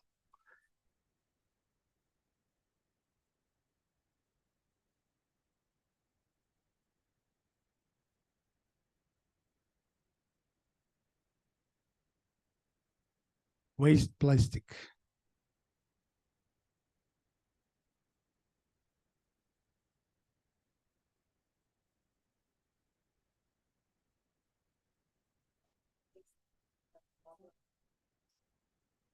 Я не знаю, что такое. Sorry, I don't know this technology about plastic. it's the new approach of the new technology elaborating by the International Atomic Energy, is a project that try to reduce waste plastic, because all of them know that now we have a lot of plastic rejected in the ocean, and based on the statistical data, it will be in 2015 more plastic than fish in our ocean. So you have to find some solution, and there is some person now working on integrating in cement and decreasing the amount of cement by replacing it with a modified polymers like PE, PP, PET, and PVC by modifying band radiation technology. And maybe that will be a great idea, and we are working on. So we can think about that in order to reduce CO2 emission. And thank you so much, Professor. Thank you. Very interesting issues. About so.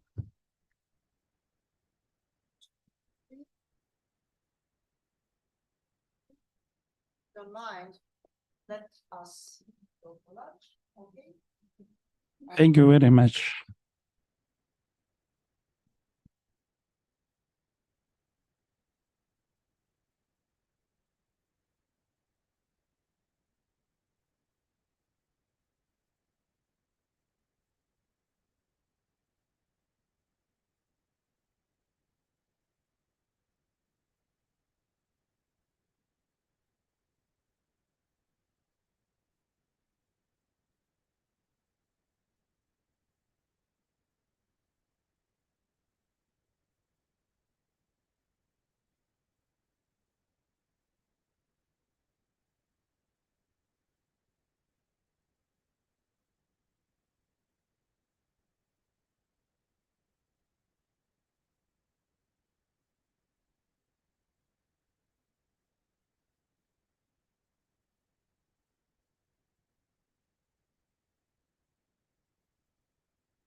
Good afternoon.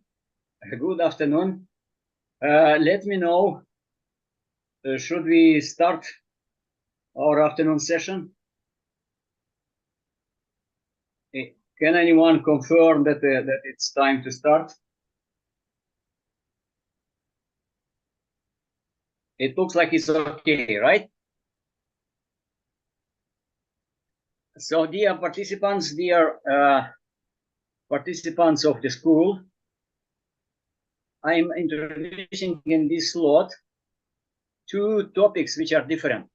The first one you heard about perhaps many times about the classes of nuclear waste or radioactive waste. So you heard about low level, high level, things like that, most probably. But from the lecture, you will learn what is meant exactly. What is exactly meant under these classes. And the second topic, so it's two different topics. It's about categorization of sealed radioactive sources, not to be confused. These are different, but equally important, particularly for countries which do not operate nuclear power plants, but inevitably sealed radioactive sources are used within the application of nuclear energy.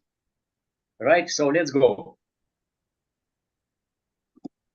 So in a classification, you see here the topics, the things that I'm introducing to you. And I will note also something which is a little bit anecdotic, but it's a reality about the previous IAEA classification. So that will be a story that perhaps you are not aware of, but it's a little bit, let's say, anecdotic. And I give you example of classification. And then I'll move to the second topic, which is about, in the middle, there is a 5-minute break. So I'm starting the lecture. This one on classification with the background information, which already you know. This is the definition from the basic safety standard. I already introduced to you, this is part 3 of general safety requirements. Here is the definition. I'm not reading again, I'm not emphasizing again that everything is radioactive. But from the regulatory point of view, some of this waste is radioactive waste. There's a special name, radioactive waste, nuclear waste. And then it goes under the regulations introduced to you, right? And if not, and when not, we have the practice of exemption. So from the very beginning, most of the trash that we produce is exempt waste. It's waste, but it's not radioactive, it's not nuclear. There is some radioactivity there, but it's exempt because in 1 year from this material, we will not receive more than 10 microsieverts. So that one topic I also introduced it to you. So you're already familiar what is meant under that. But if not, if the waste is radioactive, it has radioactivity above the clearance levels, then we are entering into the radioactive waste management. And here we have here is an entire forest, many things what we have to do before we will transport this waste to the disposal site. So again, more or less, I introduce it to you. So we are here in this area. We are dealing with the radioactive waste.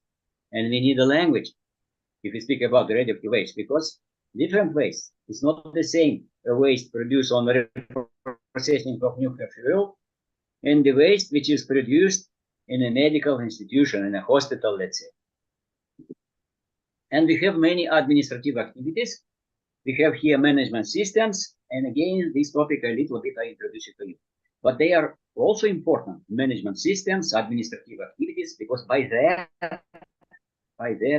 we are putting also a kind of barrier on the pathway of radionuclides to be able to harm us and the environment. That's it. So let's go to classification. Why do we need classification?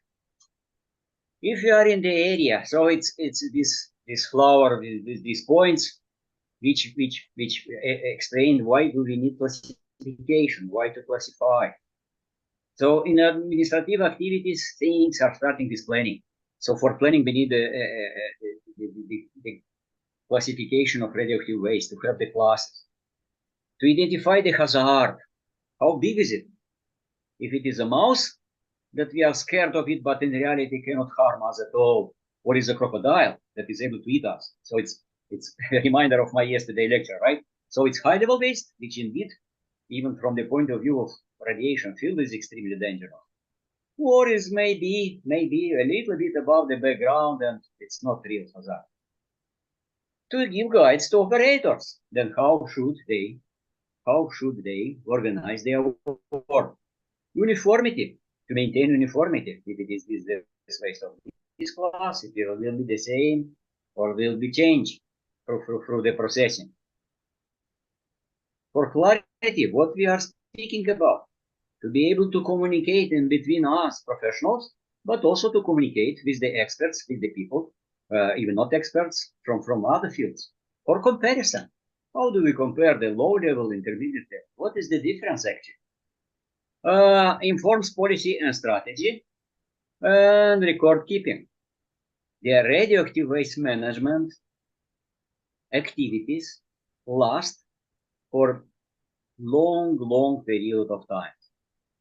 You are aware that geological disposal of radioactive waste, it is still not in place, although it started to be developed many decades ago.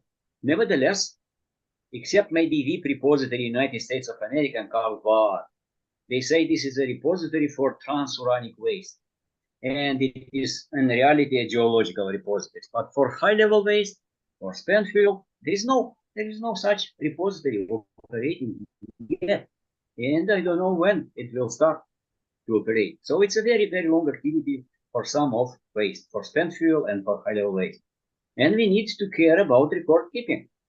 And the examples show that even during decade, sometimes it's a big problem. We have legacy waste, records lost, and now we need to do a lot of work to identify at the beginning what we are dealing with. So we need classification. And here it's this square. It's a slide separate that I will show you for the nuclear fuel cycle, how it's important to have definitions of classes of radioactive waste, right? And of course, that in countries that started to work with nuclear energy for use for power generation, for developing of weapons, so for large-scale application of nuclear energy, these notions of classes were introduced. So let's say high-level waste in the United States of America, by definition, is the waste which is generated on reprocessing of spent nuclear fuel, actually, used nuclear fuel. Maybe it's not spent, maybe it's coming from defense programs and so on. So it's not even, giving any indication on the content of radionuclides, the level of radiation, etc. So that historically happened, and each country started to use some kind of classification, but it was not harmonized. It was difficult to understand each other. So International Atomic Energy Agency worked on harmonization, on classification of radioactive waste, and finally came in 2009 with the General Safety Guide number 1. So you see here GSG1. This is not in a red, it's in a green color. You see, it's recommendation. You should do so because it's a good way to proceed in this way. So what the agency is recommending is to define classes of radioactive waste directly linked with the end point, where at the final point will be set the radioactive waste, where they are going to go. So if the radioactive waste is going to go into the deep geological disposal, then IAEA recommends to call this waste high-level waste. So you can imagine that you can have there some long-lived radionuclides. The decay time of these radionuclides will be extremely long. You need geological time frames of millions of years, and no way to go other than to deep geological disposal. So even the level of radiation can be not high, but because you need a very long time of isolation, immobilization, isolation from the biosphere, this is also high-level waste, alike the waste which is from the generated on reprocessing of spent nuclear fuel. So this is high-level waste. Let's start from here. So the agency calls the waste, which we recognize as non-radioactive, because the content of radionuclides are below clearance levels, as exempt waste. So the trash that we are producing, that in this room you throw some paper, some packages, something, some cans that from the teas, some tea bags, and so on into the bin. This is exempt waste. We recognize there is some radioactivity there, but it's much below the clearance level. And if you are a little bit above the clearance levels, the IAEA recommends to call this waste very low level waste. So there is not real harm from this waste to be aware of, to care much of it. But if you need to care because the radioactivity is enough high to harm us, but still the storage time insulating the waste from the environment and humans, it's few hundred years, not longer, then IAEA recommends to call this waste low-level waste. And if you are in between these and high-level waste, where you have very high radiation fields, high heat generation, but still you need many hundreds or thousands of years, this is called intermediate level waste.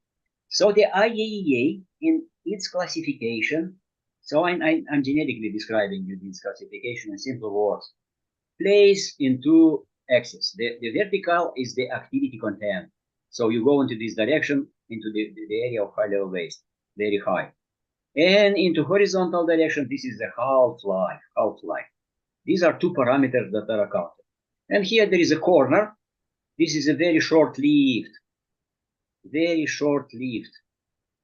radionuclides. These are coming mainly from medicine because they are decaying in very short times. They disappear due to the nature of decay, maybe in a couple of months, something like that. Okay, so here it's maybe a little bit more clearly things that I just introduced it to you. So half-life, it is in this direction.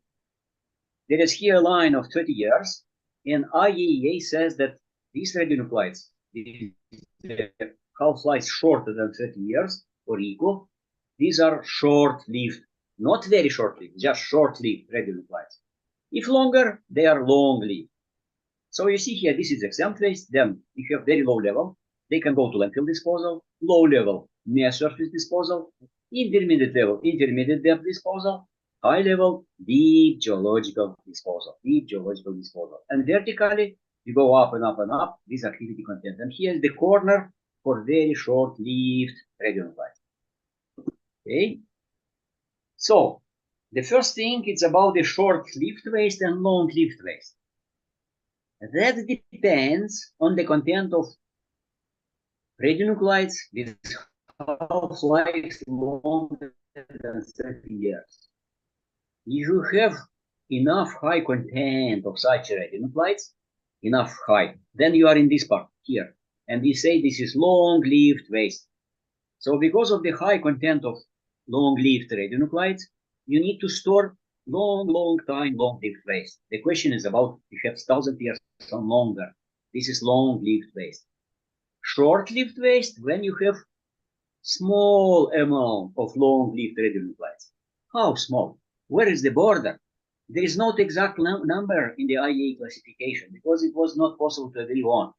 But there is a kind of guidance because this is a safety guide. And the guidance is that if you have average on repository 400 becquerel per gram, so you take the total content of long-lived radionuclides and divide to the total mass of repository. And if it is less than 400, then you say this is still short-lived. It can be that some packages exceed 400, but an individual package, one container, should not go with more than 4,000 becquerel per gram. So, colleagues, we need to enter some details, you know. So that indication is given here, but it's not a hint. And some countries took these numbers and put these numbers in stone in their regulations. Then you must follow them because if you live in that country. But in reality, these numbers can be much higher. Everything depends on safety analysis report. So they are not, strict, very well defined. They are only a kind of guidance numbers. Okay. And now the classes. So in these slides, it's a little bit text that we can read together, but the meaning of this text I already explained to you. The meaning of this text is to explain what is very short-lived waste. So it is gone due to the natural decay in a relative short time. We can afford this time, we can afford to store the waste somewhere up to maybe even 1 year, right? It can be safely done, and if you after 1 year they are decayed, then this is very short-lived waste. So again, there is not a very strict number, but nevertheless, this is a kind of advisory indication, right? Then very low level waste. So this is this corner, and this is here, very low level waste, right? So this is the waste. It's written here that which does not necessarily meet the criteria of exempt waste. So when we check, we see that some of the radionuclides are not below the clearance level. They are a little bit above, but not much. Not much can be, maybe they are 2 times higher, maybe 10 times higher, maybe just 50% higher, or just a little bit above. But they are a little bit above, and even those that are 10 times, we recognize that it is not a real harm, and we can, because the content is low, they can be disposed in near surface landfill type facilities. With limited regulatory control, so they maybe go with the municipal trash, maybe with industrial waste that are collected from facilities, from the city, from some plants, and so on and so on. So they are not involved, in day-by-day life and so on, but it is not disposal of radioactive waste really. They go to landfill disposal. We don't need special containers and other things for this waste. Although these are just guidances rather than strict indicative things.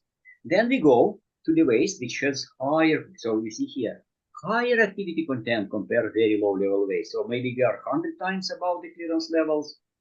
And nevertheless, we have limited amount of long-lived radionuclides. And we see that this waste can be disposed of in near surface repositories. So we need for the decay of radionuclides few hundred years. And we know about the behavior of materials during few hundred years. We can count on this. We have a very high confidence on behavior of such materials. So during the 100 years, nothing drastic. But there is a very high probability that nothing drastic will happen in near surface of the Earth. Things drastic can happen like ice ages and earthquakes and tornado and many things. They accumulate this time, and then probability increases this time. So they can occur in thousands and thousands of years. For 400 years, we can afford to dispose this waste in near surface repositories and count on engineered barriers, things that we humans are preparing. Good quality cements, other materials, good containers, good waste forms, etc. So this is low level waste. Then we go to the waste which have high content of long-lived radionuclides. And we recognize that during thousands of years, in near surface repositories, things can happen that radionuclides will escape from there, from those, the container will be destroyed by some natural events, by the corrosion processes, by many other things. And basically because of the high content of long-lived radionuclides, that the dose rates to the population will exceed those limits which are established currently by the environmental protection agencies. I have examples from life, but no time to speak about. So this is the intermediate level waste. We understand that it's not necessarily absolutely to go to the deep geological disposal, that intermediate depths will do the job. So they will insulate this waste for these thousands of years. And here in the guidance, you see these numbers that I already noted to you. It's about 400 becquerel per gram for long-lived radionuclides on average, or per one package 4,000. But it's also said here that these numbers are not installed. And you see, considerably higher, up to tens of kilobecquerel per gram. But that depends on the site and disposal facility. So that's indicated. So not necessarily to take one-to-one from the IAEA document to put in your regulatory document. You can have for some of radionuclides, I don't know, maybe for 36, which is a very low level beta emitter. So it's everything depends on radionuclide, depends on current actual situation with the repository, with the barriers that are there, with the size which is there, maybe you're in the desert area, and so on. And safety analysis actually dictate what are these numbers. But this is indication from the agency. So we are here, intermediate level waste. We move to the high level waste, where we see the activity concentration high enough to require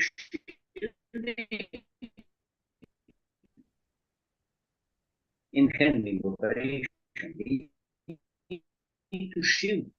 The doses can be so high that the operator cannot approach to do anything with quantities of heat, typically above several watt per cubic meters. Look, in the classification, it's watt per cubic meters. So maybe 2 watts per cubic meters, maybe 5 watts, maybe 1, several watts per cubic meter. And also it's written things that I noted to you. Can also be waste with large amounts of long-lived radionuclides that need to be considered in the design of a disposal facility.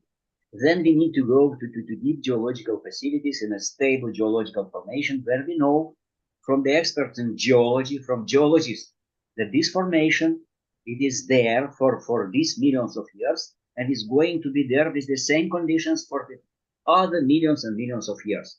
We need to consult these experts. They speak this language. I'm a material science engineer. I know very well about the behavior of materials during normal operation that can last maybe tens of years, maybe hundreds of years. But if I'm interested in the behavior of material for millions of years, I need to ask geologists. They know that these pyramids in Egypt, these pyramids that are still there, in a million years, they will fully disappear from there. No signs of these pyramids will be there in millions of years. Absolutely. And so on and so on. So we need to go somewhere in a stable conditions. We cannot afford to make pyramids out of high-level waste on the surface of the earth, because in millions of years, they absolutely exactly will disappear. And even signs of civilization will fully disappear because of geological processes that occur during such long times. Okay. So now the picture, that was a small square. Why do we need classification? You see here the nuclear fuel cycle. Perhaps other experts will speak about that. So the cycle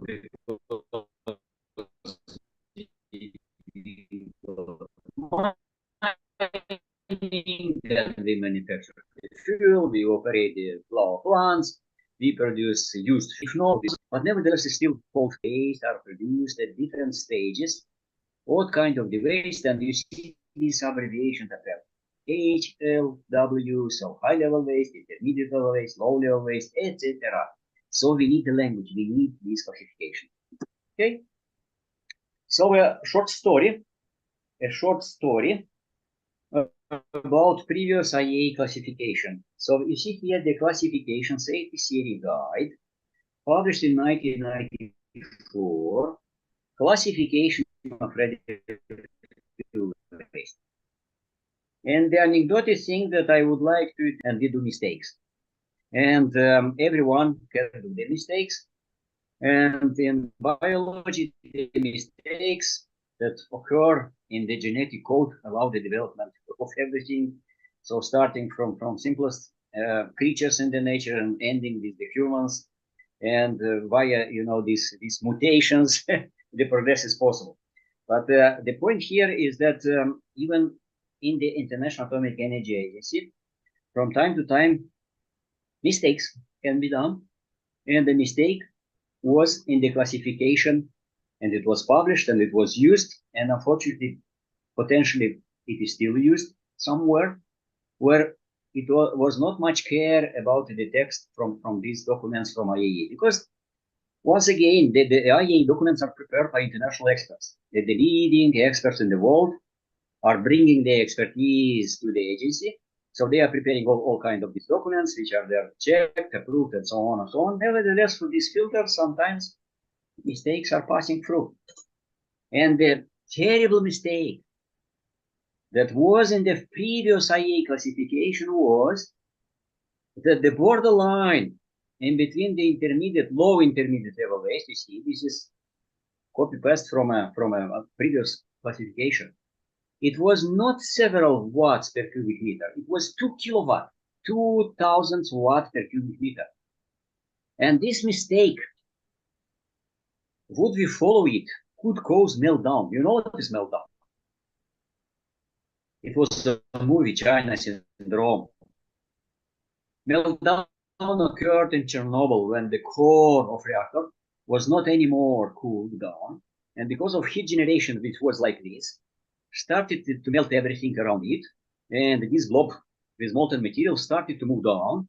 And it was possible, the catastrophe, that it could make its way to the water level, groundwater in this area, and contaminate all the rivers in Europe and so on. And it was a movie, China Syndrome, because of that effect is called China Syndrome.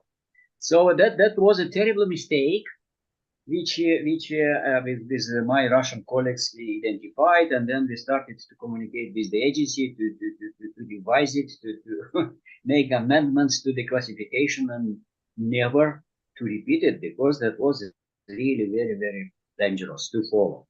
And you see here, the project that I worked jointly with Professor Polektov and Dr. Vladimir Kasheyev in Russia, where we were developing the self-disposal option. So that's a copy of a paper from Nuclear Engineering International with the cartoon. You see, this is a cartoon about our paper.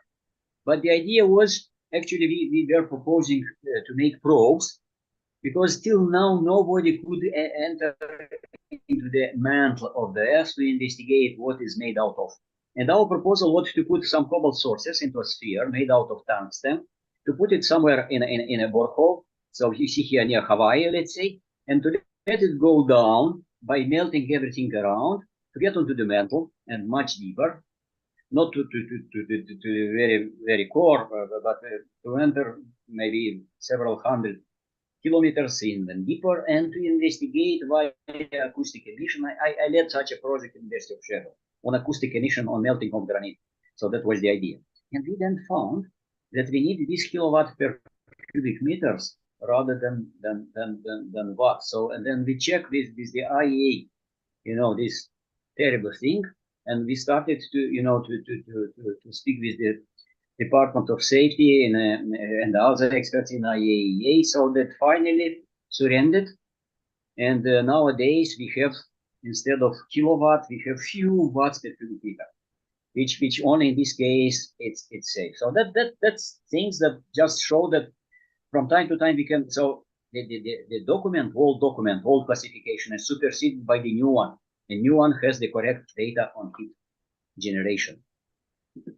So be careful with that. Okay, so classification is now introduced to you. You know the language which is used. So these in our industry and nuclear industry are not the same. We have classes of radioactive waste, and classes is low level, intermediate level, high level. And we have categories of the waste. And categories is point of origin. If the waste originated from nuclear fuel cycle, maybe from nuclear power plant, from a research reactor, from nuclear application. So that's very different kind of the waste. And we say that we have different categories of the waste, maybe from medical institutions. It is solid, liquid, gas. It's also very important. So we have category of the waste, which is solid radioactive waste. Then types: wet, solids, combustible, compactable, metal, and many other. There is an entire IAEA technical document on categorizing operational radioactive waste. How to do that, advices about it. So these are not classes, these are categories of radioactive waste or nuclear waste.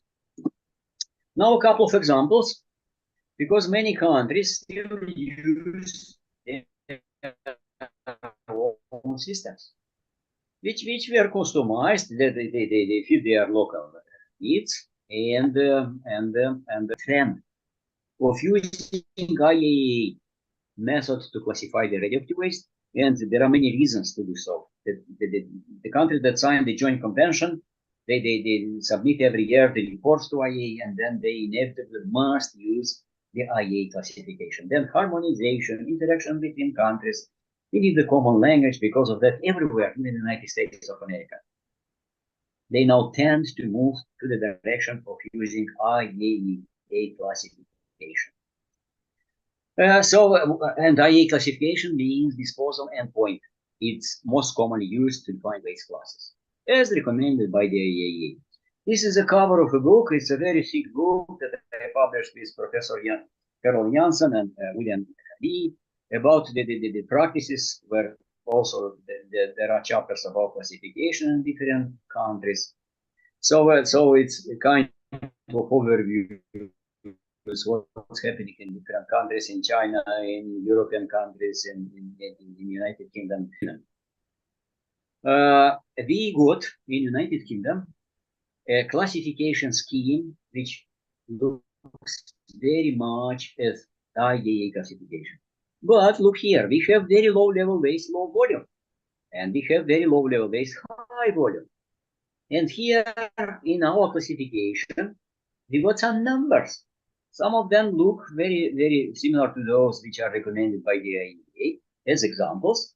You see here, and this is important because once again, in the real life, we have small producers of the waste. Thousands of organizations which produce, per year maybe 1 liter or 1 drum of some waste, which are really not harmful and so on and so on. And then we account this in United States. So we account of the top, we go to the high volume and so on. Then we go to low level waste, and again you can see that we have here some limitations in numbers rather than just words. So in United Kingdom, not exceeding 4 gigabecquerel per ton of alpha, that means long-lived, or 12 gigabecquerel per ton of beta gamma activity. Only in this case, this is low-level waste. If we exceed these numbers, then this waste is intermediate waste.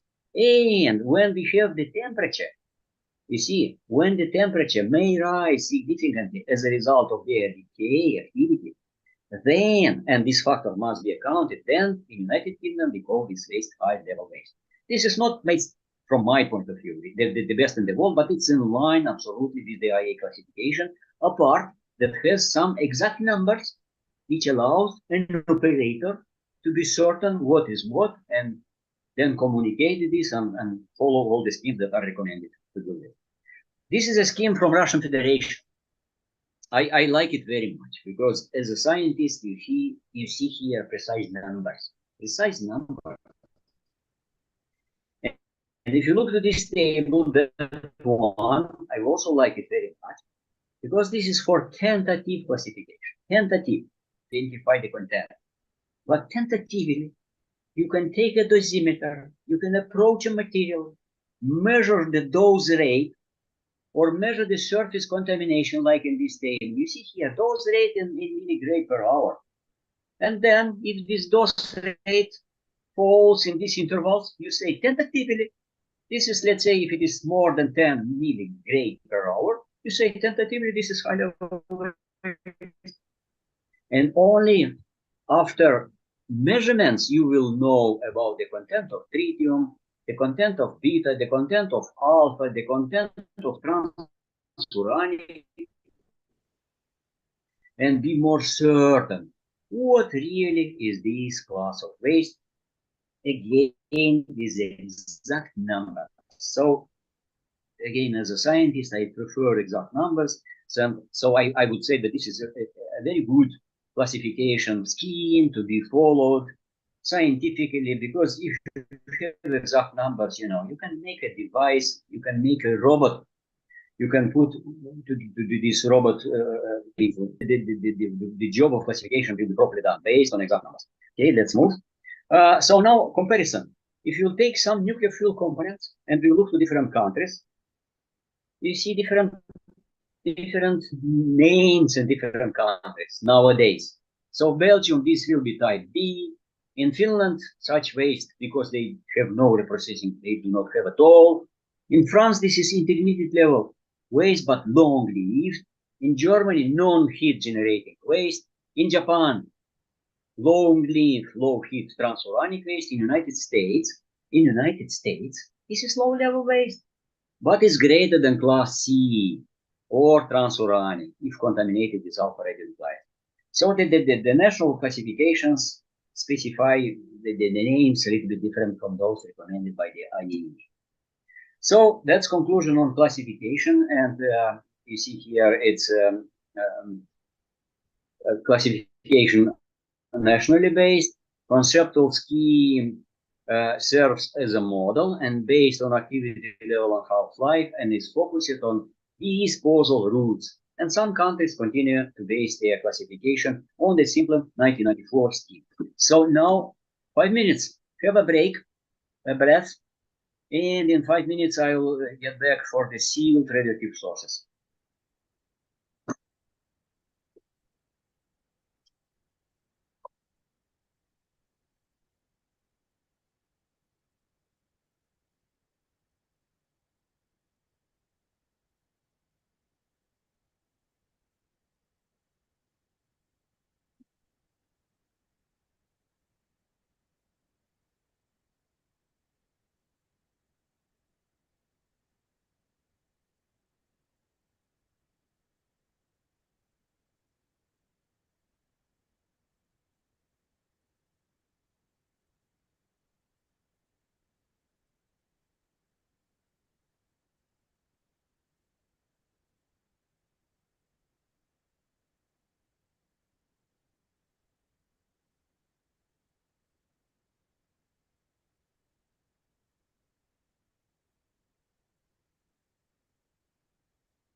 So now we will speak about categorization of sealed radioactive sources, not necessarily these used sealed radioactive sources. So even those that are still in usage and have some practical applications. So here are some images about that they are used in irradiators, in medicine they are used, and so on. So I will start with the background, then I will introduce to you the categorization and the link of this categorization to classification, which just we spoke about.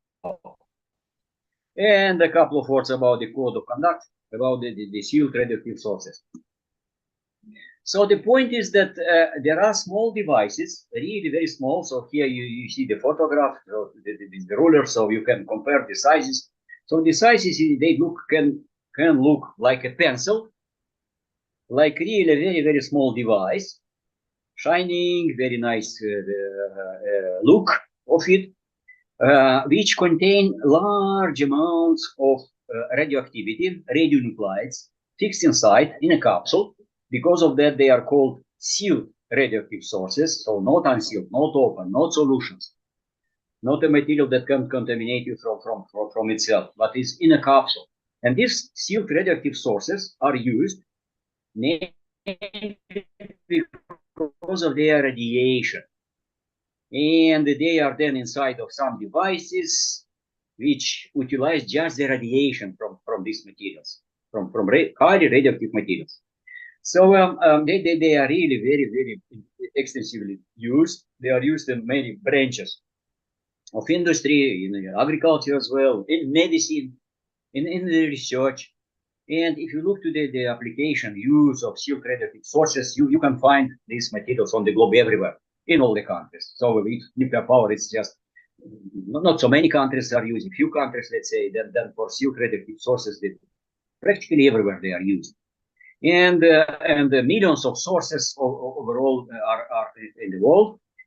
And although they have a small physical size, so physically they are small in size, concentration are very, very high. The question is about the gigabecquerel or even petabecquerel of if you speak about the radioactivity.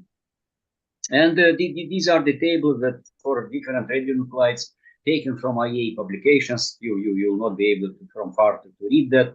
But for radionuclide like cobalt 60, half-life 527, the applications, typical activities, and here terabecquerel, or in brackets, it's about the curie.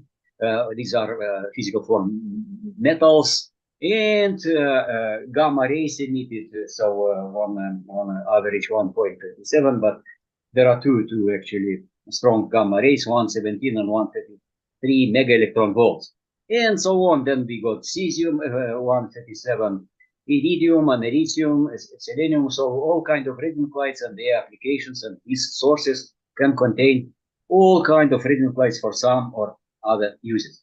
Where they are used, maybe in the room, because I forgot, I was in that room that you are now. If you look to the ceiling up, maybe you see the smoke detectors. So then in smoke detectors, there is very, very small amount, most probably americium. To detect if the smoke will appear in the room, then immediate alarm will sound. So they are even in houses. So I have in my house in Sheffield such a smoke detector, only one in the house, which also will signal if something like fire. I don't need it much, but it is in the house. And of course, in industry and rooms, you can see these things, these devices on the ceiling. So fire detectors, but they are used in oil and gas production by this industry to control the quality of the oil or other liquids that are passing through pipes. So the idea is rather straightforward. You have the rays, gamma rays, that are easily passing through the materials, and you have the image, and you look to this image, and you can in such a way check the quality of the welding, or based on intensity, you can check the density of this liquid. Let's say it is not just oil, but oil with water, what is something inside, and so on. To check the quality of the asphalt covers in geology, in the borehole to identify the rocks that are there, the elements that are there. So if the source is not longer used, it can be still in a good condition, but there is no intent to use it. It's not used. And the practice is halted, so no more use of it. This source is termed of disused sealed radioactive source. It may be that it's not really spent, it's still useful one, but nobody is going to use it, and it looks like a waste, but it's an extremely dangerous item. So very small material, but very, very dangerous. This is a cover of relatively recently published publication some 9 years ago, nevertheless not so long time ago. So the point is that the radiation emitted from sealed radioactive sources is quite intense and require really heavily shielded containers for their safe use, transportation and storage. And because of that, we are coming to the point of categorization, not classification, categorization of sealed radioactive sources.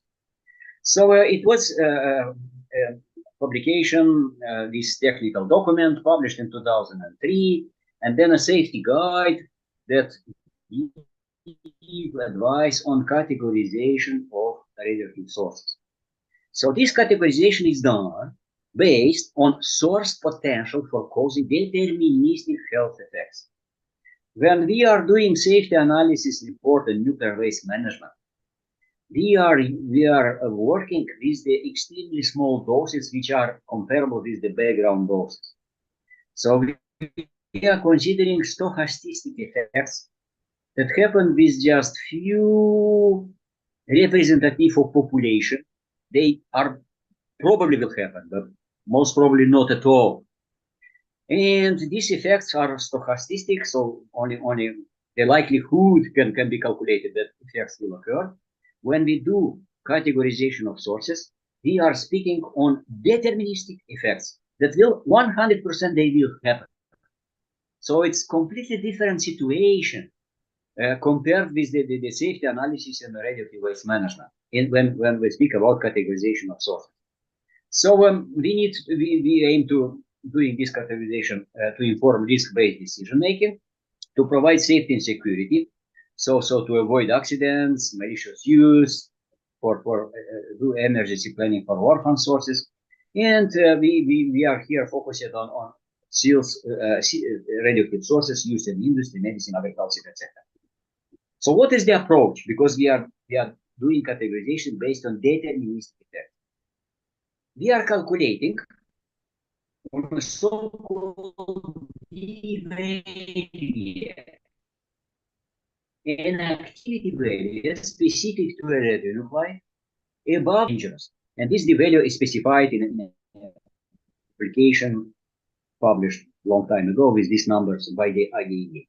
And in order to determine this value, we are considering internal, external exposure, and which one is more restrictive, it is used as a d-value. So these 5 parameters that they are looking to, so those criteria are, you see that the doses are huge really. So when we spoke with you about the background doses, during 1 year, we spoke about 2.4 milligrays per year. And here we speak about 1 gray in 2 days. So that's extremely high dose really. For the lung, this is for bone marrow, which is extremely sensitive to radiation, right? For the lung, 6 gray in 2 days and 25 grays in 1 year from a high, so when the energy loss, it's very high for the radiation. For the thyroid, 5 gray in 2 days. For the skin, 25 grays at the depth of 2 centimeters for the most parts of the body. Sorry. For the bone marrow, 1 gray in 100 hours for a source that is too big to be carried, so it's somewhere we just approaching this source, and all these factors are accounted, and which one is more restrictive is taken as the basis to determine this D value for each radionuclide. For each radionuclide. Okay. So some D values are in this slide. You can look to them. So let's say for cobalt 60 in terabecquerels in QEs, and the radiation, and for radium, for americium, for cesium, just for comparison. So these values, these D values. So only above 0.8, 0.03 terabecquerel. One in this case, we say that this source is dangerous, and this is still not the category. No. The category is later. So using this table, this is, sorry, colleagues, it's just again for comparison. You see here grays, and here we are speaking about milligrays, 1,000th part of those. And here the doses are those that are measured by the device, gray. And here we are speaking about sieverts. So these are the same gray, but multiplied by the coefficients that account for the effect of radiation. So I hope you are familiar what is the difference between a gray and a sievert. Both of them are joules per gram, per kilogram, joules per kilogram in a SI system. So sievert and gray, but this is really joule per gram of the material, and this is multiplied by the coefficient that accounts for the effect of radiation. So here, in occupational things, we are speaking about milli, and here we are speaking for the danger of the source about real grays, or even up 25 days and so on. So very high doses for categorization and two guides for comparison, right? And now we are going to the categories. And in this safety guide, we have 5 categories of sources, starting from 1 and ending with 5. And you see here that if the activity is more or equal 1,000 times higher than the danger dose, this is category 1. If it is in between 1,000 times and 10 times larger than the danger of dose, that one 0.8 curie for the cobalt 60, then this is category 2. If it is equal, so it's already 0.8 curie of cobalt 60, and up to 10, this is category 3. And where are practices, then these doses of category 1 sources are typically used in radioisotope thermoelectric generators, RTGs, in radiators, in teletherapy sources, that is medicine, in fixed multi-beam teletherapy gamma knife sources. Again, this is medical applications. You can find their category 1 sources. And then if it is less than 1, but is more than 100th part, so more than 1%, this is category 4. If it is less than 1% of the dangerous dose, then this is category 5. So this is table of the categories, and everything depends on radionuclide and each radionuclide, and then you can calculate what category this source. Now about explanation in words. What means category 1? Category 1 is extremely dangerous to the person. In few minutes, the person is in contact with this source. It will be probably fatal, the contact of this source. So this source is category 1 that are also used in medicine, in these gamma knives and so on. Without the shielding, in few minutes can kill a person. So that the dose received by a person unshielded in few minutes is lethal dose. That is category 1. For the category 2, in minutes to hours. So not instantly, not in few minutes. So very just maybe you look to the source and that's it. It's unfortunately too dangerous to even approach it and to look to it. In minutes to hours, category 2. So this is the actual explanation. What is category 2 of source? It's very dangerous to the person. Very dangerous. You cannot take it and put it in your pocket because that's the end of life, unfortunately. Category 3 is dangerous. You need some hours, but nevertheless, again, no way to put it in the pocket, and so it's also dangerous to the person. And if you go to below this D value, but more than 1%, right? It is said that it's unlikely to be there. It is very unlikely that anyone would be permanent source. Nevertheless, if it is unshielded and not safely managed, yes, good for if you are below more than 1%. If you are in the category 5, then this is most unlikely to be dangerous to the person. No one could be permanently injured by this source. This amount of radioactive material we dispersed could not permanently injure anyone. And you remember, if you looked at, you have in your room these fire alarm detectors. This is category 5 of sources. So operators can work with these sources. There is no need for any shielding. It's unlikely to be dangerous to the person. Of course, you should have a glove box, maybe to work in a glove box, maybe some gloves, maybe some protective masks and so on, just to not breathe inside and so on. So it's not to be absolutely careless. But nevertheless, this source is unlikely to be dangerous of the person. So we have 5 categories of sources. And now about the different applications, the tables taken this one from more or less 10 years ago about the review of sealed sources design, and so many things about these sealed radioactive sources that you can find everywhere. And you see here for different applications. So in RTGs, typically strontium and plutonium-238 are used, and these are first category sources. They are extremely dangerous. We have examples when persons were killed by improper irradiators. Cobalt and cesium are main radionuclides used in irradiators, and this is first category sources. Teletherapy, medicine, again, cobalt and cesium, first category sources. Then industrial radiography, typically these, second.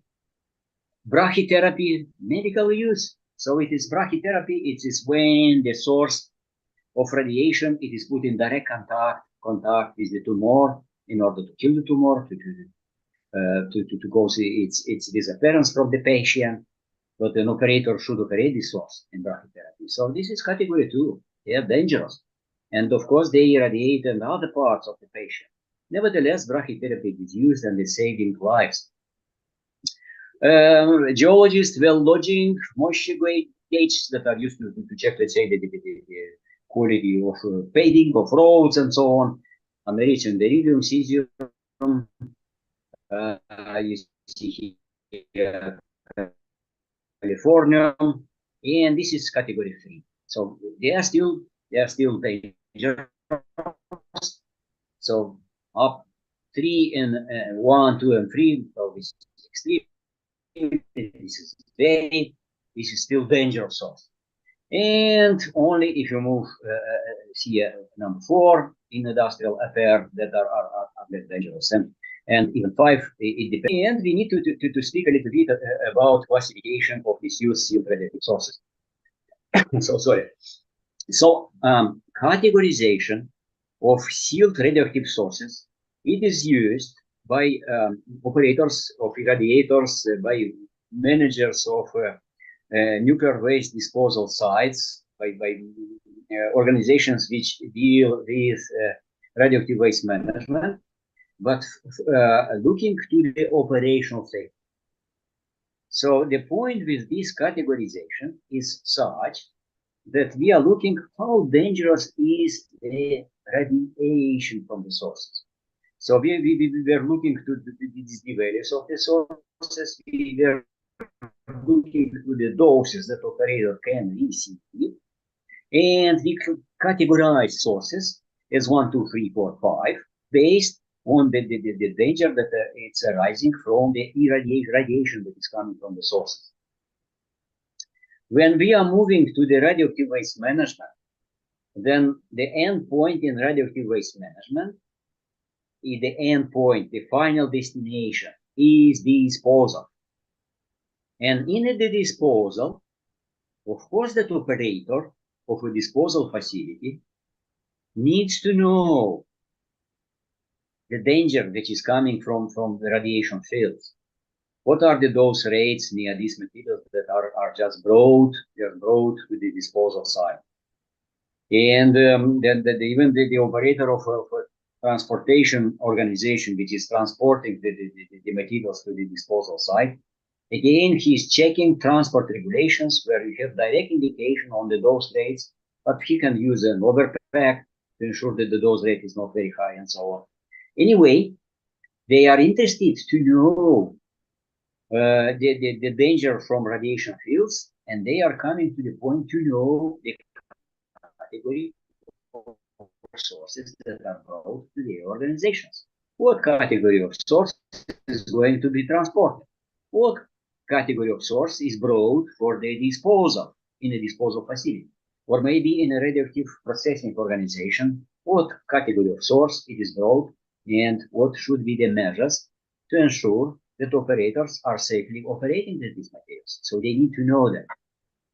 But their business is to ensure in the radioactive waste management that in a disposal site, so they use classification of radioactive waste as described and recommended by the IAEA, where the people are looking to the half-lives, not to the concentration of radionuclides, to the content of long-lived radionuclides. They are looking to the safety analysis report and to the doses that probably in the very far future can be expected if the radionuclide will migrate from the package, somehow will be involved in some scenario, reach a person and cause very small doses, but nevertheless, which are currently established by the environment protection agencies in the countries as regulatory limit. So they are speaking completely about different doses. They are not speaking about these D values, about these categories. These categories are needed only for operational safety, not from the point of view of the disposal of radioactive waste. So the situation in this old classification system, they were not even present there for the sources in the last one. But the current one, which was published in 2009, was explained just in the first half of my lecture in the safety guide, general safety guide 1, about the classes of radioactive waste, the sources, disused, you see here, not just sealed radioactive sources, but disused sealed radioactive sources. The sources that became not needed, they are like waste. But because this is a separate, very dangerous category of waste, they are considered everywhere, including IAEA, as a separate stream. And IAEA has even a unit in the agency which deals only with management of disused sealed radioactive sources, and is assisting countries in doing that and providing all kinds of guidances to work only on disused sealed radioactive sources. So nowadays, in the safety guide 1, we have disused sealed radioactive sources classified where they will be on the picture on the classes on these two axes, on the two axes that IAEA is using to classify radioactive waste, and agency is doing considering the endpoint. Is this geological disposal, intermediate disposal, or near surface disposal? So we look now to this plot, which is in this direction. It goes with the half-life. We got here somewhere the 30 years. So these are short-lived on the right side. These are long-lived. And then we got here clearance level.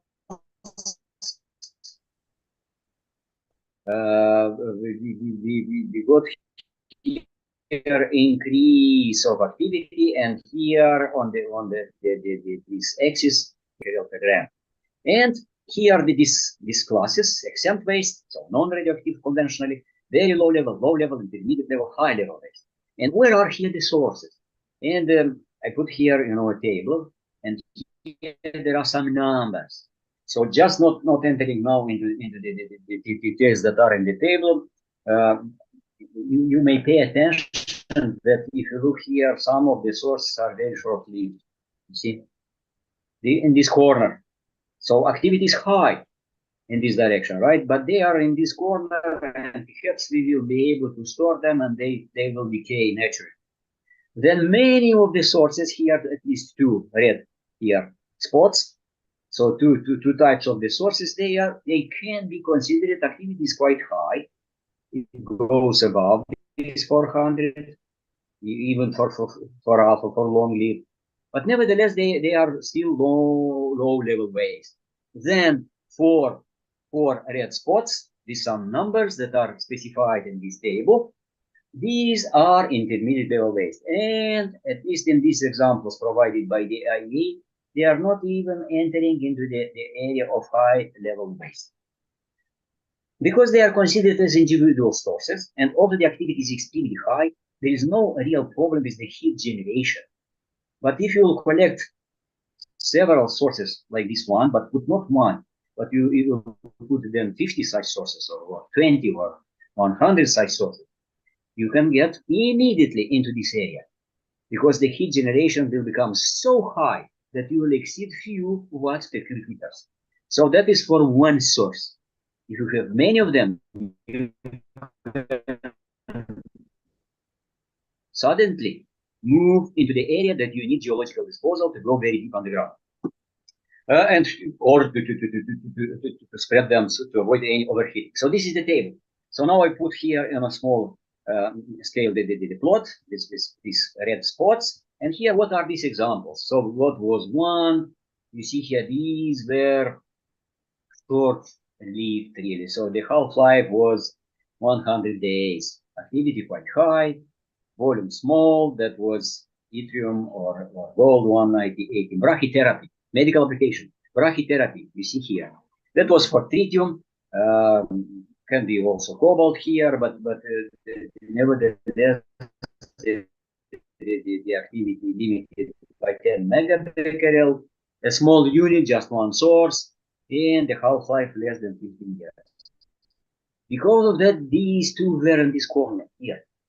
They can be stored and they will disappear themselves. And then for intermediate, I put them here to this that are longer than 30 years. So plutonium containing, americium, radium containing, then they if they are individual sources, they will fall into the area of intermediate level waste. But many of these used sealed radioactive sources, as guided by the IEA, these sources are low level waste, and because of that, they can be accepted for disposal and near surface disposal facilities. Okay, so a couple of words about the code of conduct, because so that's again mainly for operational safety of sources that are in usage. There are also maybe that some of them are considered disused and are coming now for a waste management facility. So the agency has published this code of the conduct. Here you can see written in 6 official languages. In Arabic here you can see. So here it's a Russian language. So it's English here. Published in 2004, and actually it's giving the same indication to count on the category of the source, and it's providing the table with the categorization based on the value. So it's the things that already I just introduced to you, so you are aware of. And here, information for different radionuclides. Taken from the text. If you have to deal, I don't know, some selenium-75, what is the D value for this radionuclide? Then you can find in this publication, and then identify immediately what kind of category of source you are dealing with if you are not informed about. And conclusion on categorization is different from that on classification. So that relates to the safety and security of radioactive sources. Is not intended to be applied to waste management, also can be useful for operators of radioactive waste management organizations. So, dear participants, that's all for my part. A couple of minutes for any questions potentially that appeared to you in the room. So, Andrei, or who sits there from organizers, if anything it's there, then you can raise the question. Okay, so it doesn't look so. Is anything to discuss? Okay, many thanks for your attention to me. Next Monday, I will have another lecture about the naturally occurring radioactive materials and related waste with naturally occurring radioactive materials. Otherwise, thank you for your attention and see you again.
So let's start our lecture.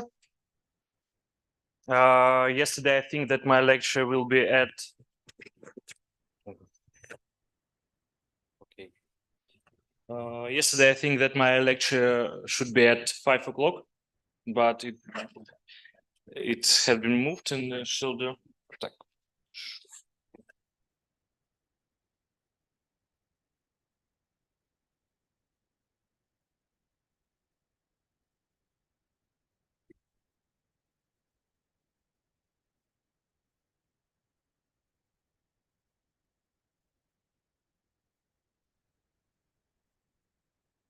Okay, and my lecture will be devoted to fractionation of radioactive waste.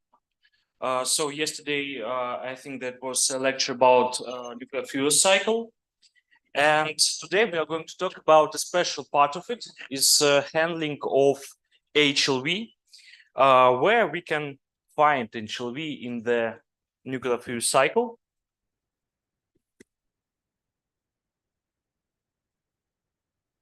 So after Purex process, the process when we reprocess nitric acid solution of spent nuclear fuel, during this process we obtain two elements, uranium and plutonium. Why we need to recycle uranium? Because even after this uranium worked in the nuclear reactor, it still has enrichment higher than a natural uranium. And it can be reused by mixing another fuel. And the same for plutonium, we can make so-called MOX oxide fuel, MOX fuel on base of plutonium. But after all this stuff, we obtained a nitric solution of high-level liquid waste. We can point three parts of this solution. This is minor actinides, fission products, and cladding material. So next, we will have a look at three boring tables. This table, I tried to show you how difficult these solutions are. First table is about element composition. So, as I say, three parts: fission products, products of corrosion, and actinides. So the main problem here is the actinides. We have three actinides, so-called minor actinide, is neptunium, americium, and curium. Also, even after Purex process, we have a very small amounts of uranium and very small amounts of plutonium. So biggest part of when we say about fractionation, the biggest part is about handling of these actinides. But beside of them, there are also some problematic radionuclides that are from fission products. First of all, this is cesium, radiocesium-137, and strontium-90. Why they're difficult radionuclides? Because cesium has a high energy gamma ray. It's about 661 kilo electron volts. So it makes very problematic work with this solution in case of dosimetry control, in case of dosimetry problems with the personnel who worked with these solutions. Also, another problem is technetium-99. This is a problematic element because most part of radionuclides are presented in HLV as cations, and technetium is presented in the form of petechintide anion. So its chemistry is really different from cation form on other radionuclides. And also I want to mention that the name high-level liquid waste, it's because, for example, when we try to reprocess 1 ton of spent nuclear fuel from reactors on thermic nitrons, we obtained 5 cubic meters of solution with total activity only. The calculation only takes into account beta minus and gamma. It's about 10 in power of 17. It's really dangerous solution. Besides this, we have about 3 or 4 mole per liter by nitric acid. And if we also take a look onto isotopic composition of this solution, there are also a very wide range of different radionuclides. This table is for fission fragments that makes the biggest part of activity of this solution and spent nuclear fuel after 10 years of aging.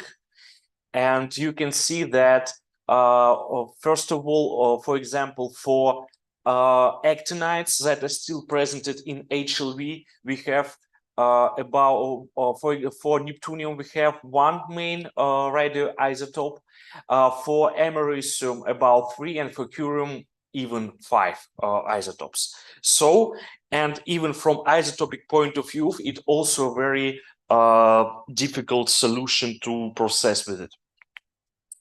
And also here the table of list of all of elements that we can find in HLV. It also very long, very difficult, very different chemical properties of these elements. We can find lanthanides, we can find alkaline metal earths, we can find the elements, and so on. And I see 3 tables. It's my question to you. What can affect on this composition?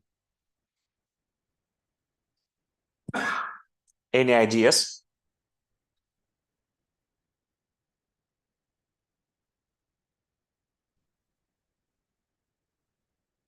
First of all, this HLV, they comes from spent nuclear fuel. What parameters, how we can affect, what can be difference between different spent nuclear fuels? First of all, it's burn up. It's true. If the burn up is high, we will obtain more fission products, more minor actinides in these solutions. Yes, it's true. Type of reactor, yes, of course, because there are different reasons. We can put different fuels in different type of reactors. We will obtain different burn-ups in different type of reactors. Okay, one more. Cooling period also, because if we have short-lived radionuclides, if you wait, for example, as it was shown, 10 years, we will not see this radionuclides in the high-level liquid waste. Okay. Anything else? Yes, initial enrichment of fuel. Okay. And I think it was most part of answers. Let's see. Okay. First of all, it's chemical form of the fuel material. Okay, oxide fuel is the most widespread type of fuel in all of reactors. But of course, sometimes we deal with, for example, metallic fuel from some experimental reactors, or some kind of composition between uranium and aluminium, and so on and so on. So it also will affect this the composition of spent nuclear fuel and of HLV. Initial enrichment, okay. Fuel burn up. And this is important point, because sometimes in fuel, initial fuel, we can put so-called nitrogen absorbers to make the workflow of the reactor more, I think, average, because when we're talking about active zone of the reactor, the nitrogen flux in the middle of it is higher than on the backs of this active zone. And by adding some substances, for example, lanthanides, for absorbing of nitrogen, we can make this nitrogen flux average for all the active zone. Okay. Another point here. Fuel holding time, cooling time before processing, and method of preparation of this fuel, its dissolution and extraction. For example, before Purex process, we need to remove all of sediments. For example, many types of fuel, after solution of nitric acid, we can find sediments that connected with noble metals such as platinum, ruthenium, and rhodium. And before the Purex process, we need to remove them by filtration, and only after that make solvent extraction by TBP. Well, if take overlook on HLV, first of all, literally it's a half of periodic table. We can find elements from antimony to curium. We can divide it into 3 groups: fission products, corrosion products that we obtain during nitric acid dissolution of the fuel, and during dissolution of the equipment where we perform this dissolution. And also actinides, residue of uranium and plutonium, and all part of minor actinides from spent nuclear fuel. Also, what I want to add here, sometimes in some versions of Purex process, neptunium can go with uranium and plutonium, so there will be no neptunium in the HLV. But americium and curium every time will be in this high-level wastes. So, and from point of view digits, very high specific activity. And from point of view general chemistry, the concentration of this radionuclides is, I think, low. But activity, because of short half-life times, is really, really high. We have...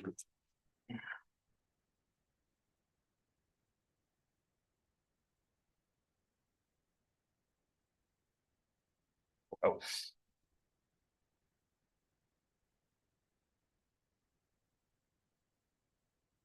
Okay, next slide.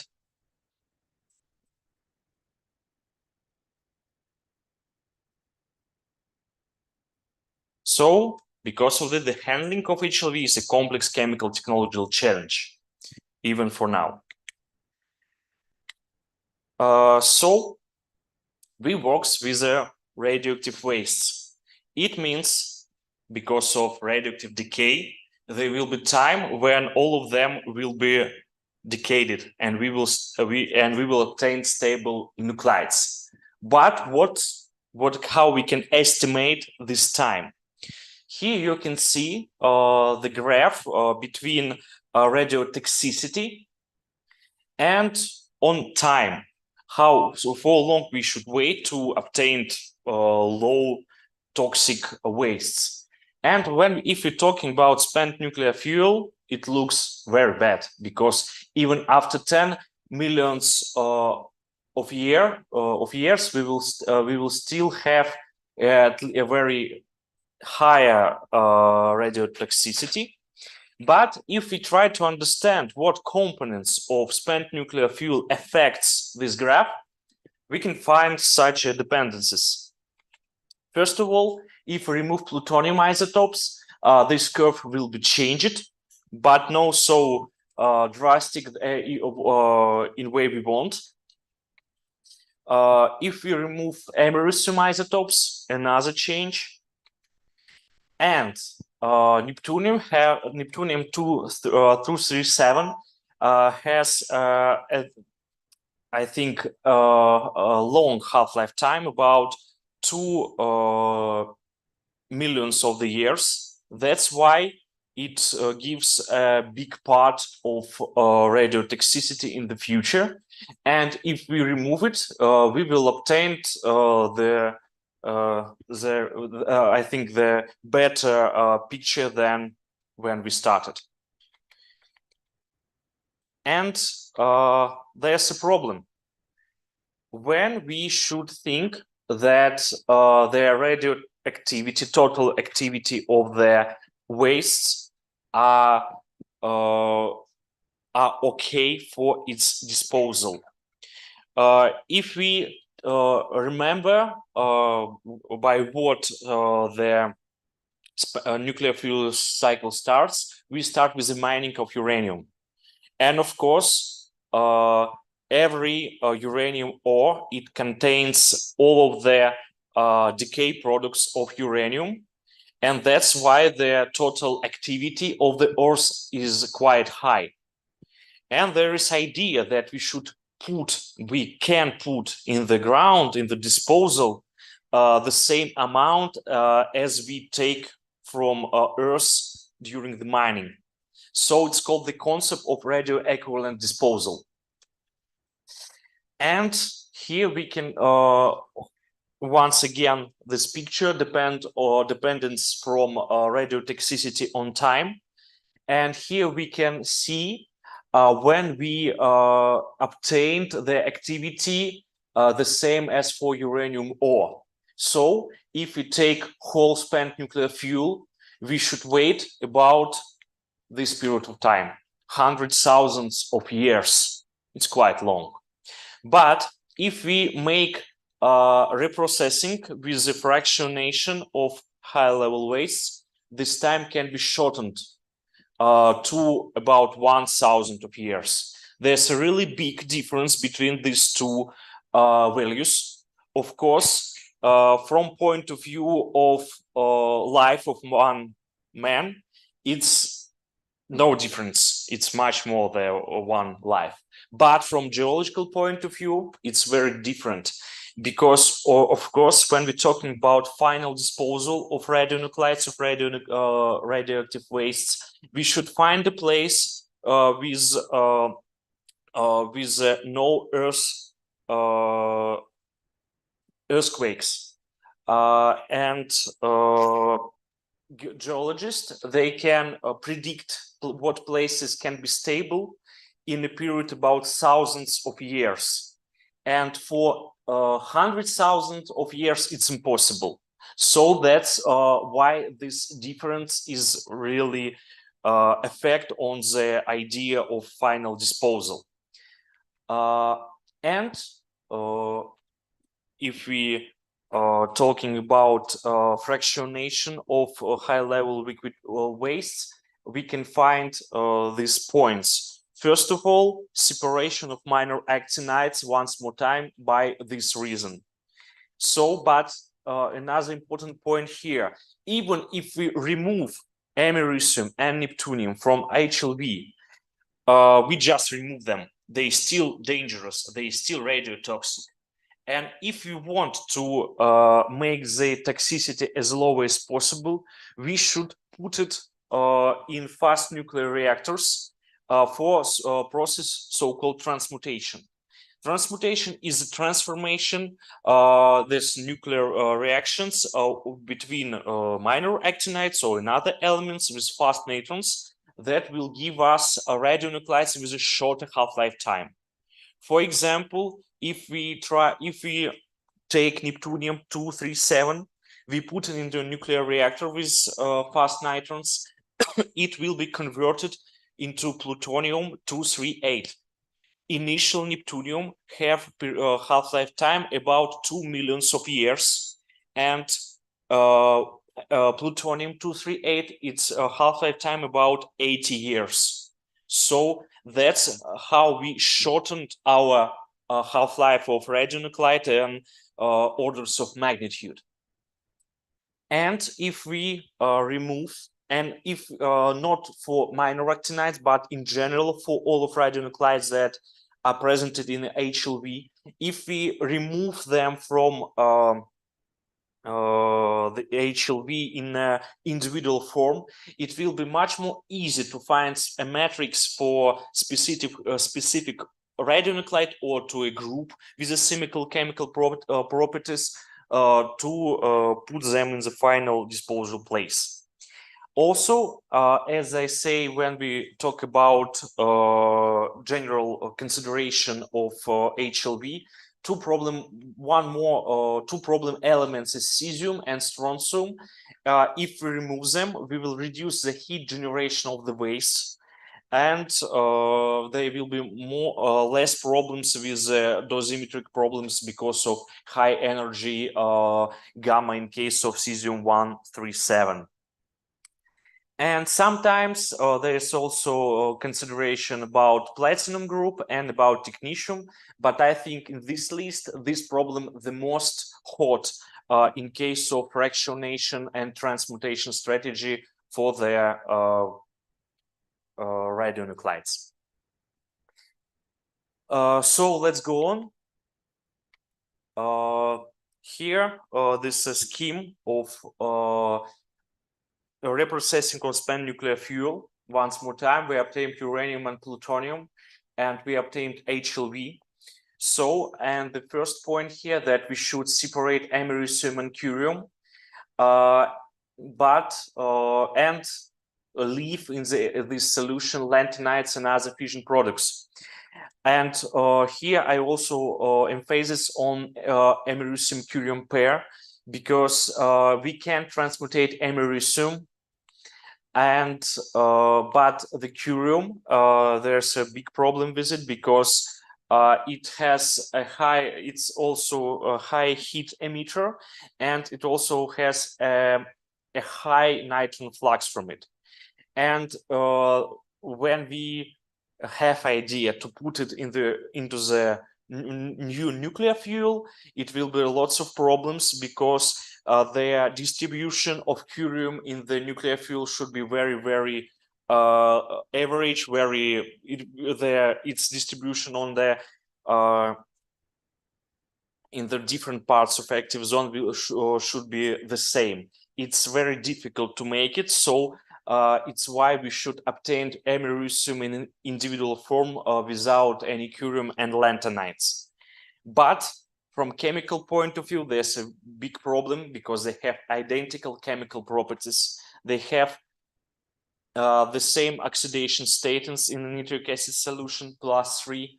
It has a very close values of ionic radii, and especially in case of americium and curium, they have identical electronic structure.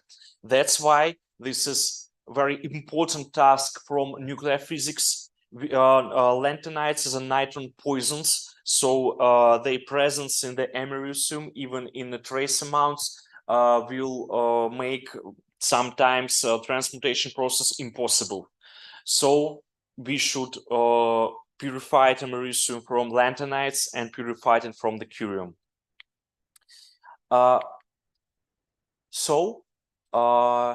Once more time about half-life times for americium. There are two main isotopes of americium presented in HLV. One has about 400, another about 7,000. It's quite long, but the neptunium-237 is a winner of this competition. Is about 2 million of the years. So, and for example, and these radionuclides, they can be transmuted, but these radionuclides that are also problem, they have lower half-life times. But there's exception on technetium-99. They can be only stored. This can be transmuted. After transmutation, we have radionuclides with a lower half-life time, and both of them should go to the storage. Yes, I said about curium. In some values, why we should purify americium.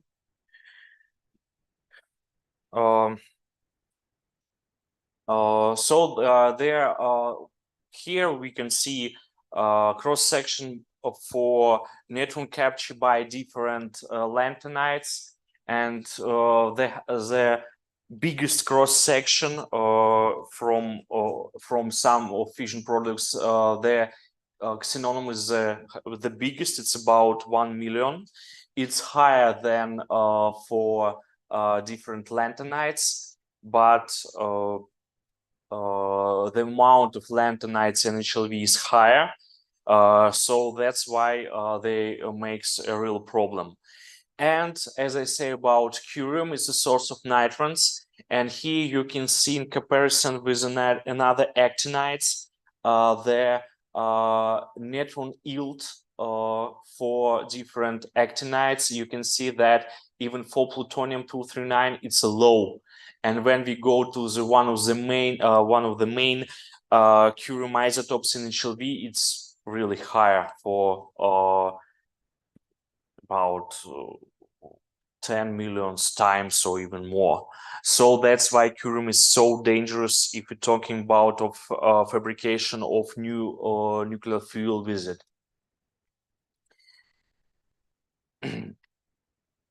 And about chemical isolation of these actinides.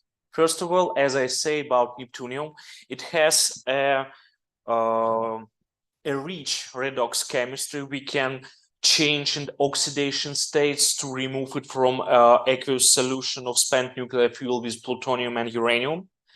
But in case of americium, as I already say, great problem, close chemical properties, here are they, with curium and lanthanides. And in general, we have not so many techniques for chemical separation. Do you know any methods for chemical separation? For radionuclides, for cations in solutions? What? No, it's extraction resins, as I understand here. So chromatography, one big, very big, I think the biggest biggest family of methods in chemistry. Okay, one more. What? Membrane separation. Okay, but it looks like close to chromatography. Okay. It's also chromatography. Okay. Solvent extraction. Yes. For example, Purex process is based on solvent extraction. And one more. Precipitation or sedimentation. This is three main methods in chemistry: precipitation, solvent extraction, and chromatography when we're talking about solution of cations. Spent nuclear fuel and HLV is mostly in the solution of different cations. Ionic exchange and so-called extraction chromatography. When we use extractants from solvent extraction, we put it on the sorbents and it works like with chromatography resins with it. I think this, in case of laboratory issues, chromatography is the best way of separation something. Yes.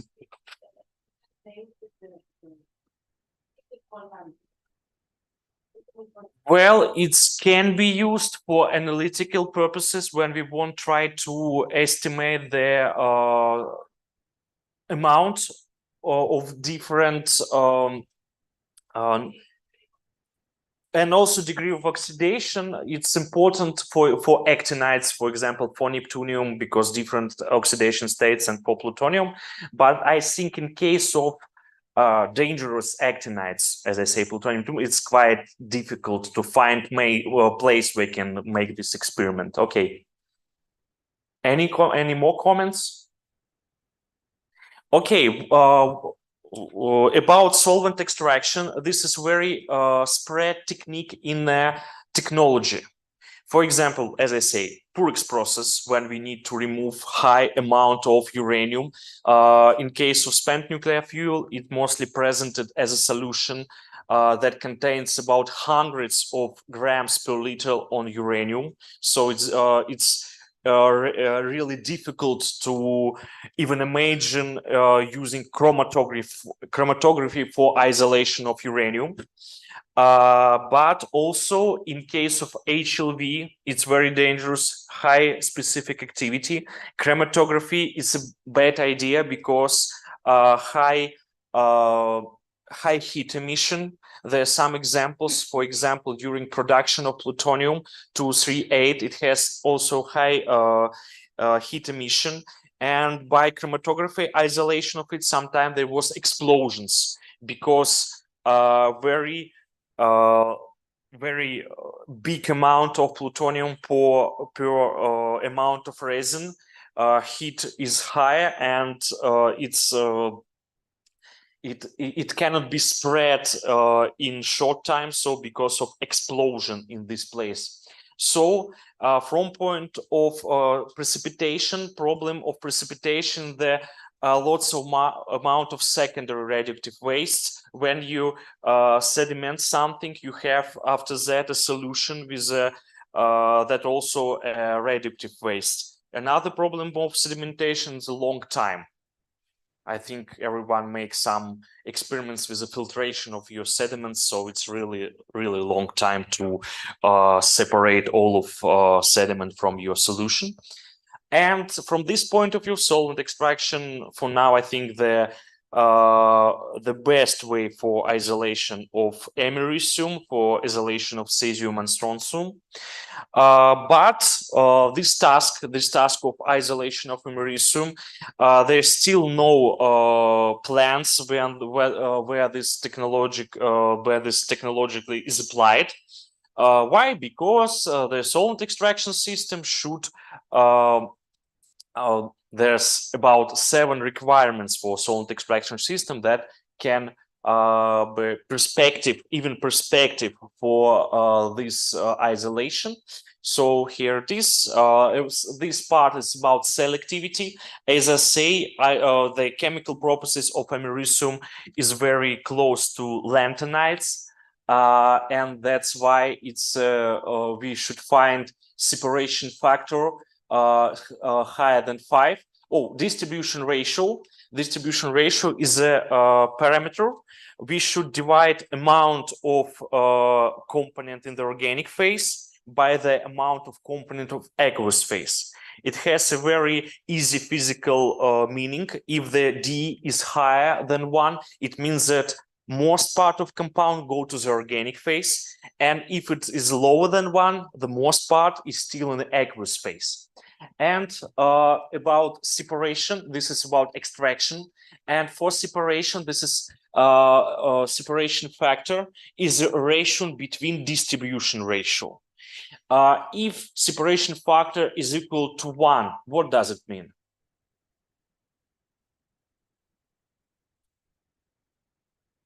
No separation at all. The distribution ratio are equal to each other, no separation. And also we should find the conditions where target component, for example, americium, the distribution ratio is higher than 1, and for all of the impurities, for all of lanthanides, it's lower than 1. Also, another problem is equilibration time. This time should be as low as possible. I mentioned here 1 minute, but I think it's okay, but it's sometimes it's not enough. Should be this the time of establishing equilibrium should be lower. Also, we deals with high level liquid waste with giant radioactivity. And mostly all of the solvent extraction system, they based on organic compounds. And of course, organic is not so stable as inorganic sorbents, for example, for inorganic and other inorganic compounds. But there are some kind of criteria we should, the solvent extraction system should works after it obtained about 100 of kilograms in case of dose. And another important point in case of technological implementation, their high fire and explosion safety should be required because as we say, we have a contact between nitric acid with organic. Nitric acid is oxidizer. Organic phase mostly the reductant. So in general, there are some problems with the with chemical reactions that will give us some explosive substances. And next part of the lecture is a consideration of some solvent systems for isolation of americium in presence of lanthanides. So the search for new extractants for isolation of americium is a really difficult task. The first such kind of system, it's this system was invented in, I think, 17th years of last century in America. It's so-called Tospic process, like Purex process. The scientists try to give names for the new process for americium isolation. And the idea of this process that this extractant, you can see this structure of this extractant. It has high affinity to lanthanides, and this, I think, big aqueous phase chelator, it has more affinity to actinides to the americium, and that's why by this system we can separate americium from lanthanides. But here is a problem that this solution that contains both of lanthanides and actinides, it should have pH about 3. So we start from nitric acid solution, about 3 mol per liter, and we should add lots of hydroxides or another that will make acidity as low as possible to obtain this solution. It's difficult. And now the most part of the systems that I still the lots of research are going out. It's systems based on this so-called TODGA extractant. By this TODGA, we extract both of actinides and lanthanides. And after different stages for scrubbing and other elements, as we see, high-level waste, it's not only americium and lanthanides, they're half of the periodic table. That's why we should also make some scrubbing process for palladium, zirconium, and so on.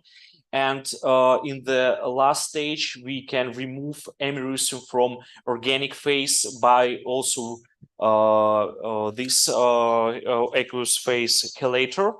But there's also modern schemes when this substance is removed with another substance that can work not only in the pH about 2 or 3, it can work also in nitric acid solutions. And americium curium, the most difficult pair of radionuclides for separation. So if we're talking about so-called traditional extractants, is TBP, HDHP, and also this TODGA extractant, the separation factor is very low. It's about 1.2, in good examples 1.6. So another remark here that also in so-called hydrometallurgy, when we reprocess some solutions of metals, there also a task about separation of rare earth elements. So this is a list of them here.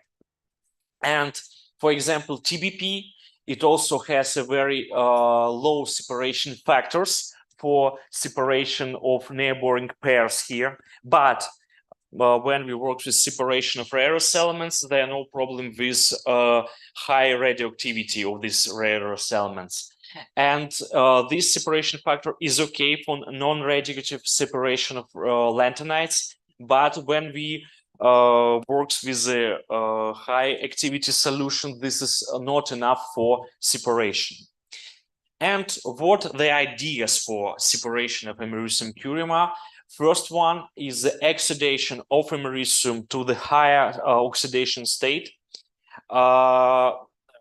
As I say, for example, for neptunium, it's really easy to make its oxidation state different. We can oxidize it, we can reduce it, but for oxidation of americium, we should use a very strong oxidizing agents to leave it in the higher oxidation state. And when we're talking about solvent extraction, as I say, organic phase is reductant. So during the contact between oxidized americium with reductant, the process of reduction it back to the oxidation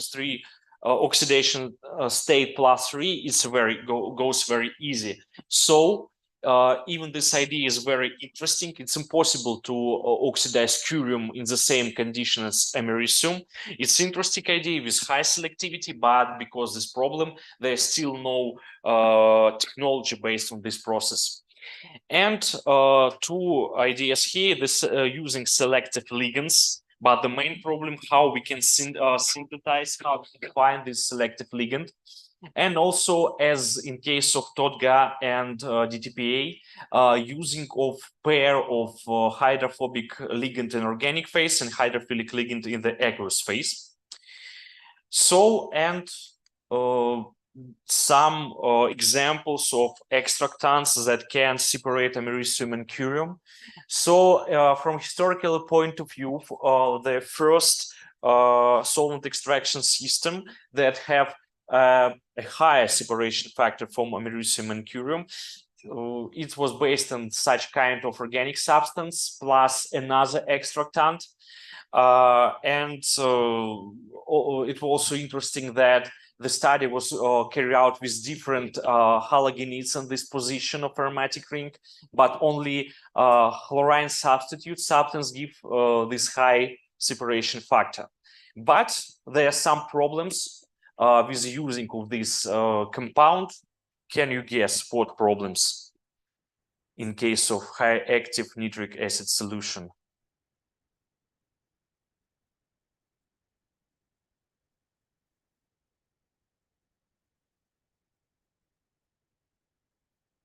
What can we say about stability of this compound? It's a low stability because we have sulfur here. It easily be oxidized by nitric acid. So that's why it's good system, I think, for test tube implementation, but not for industry. Another interesting example.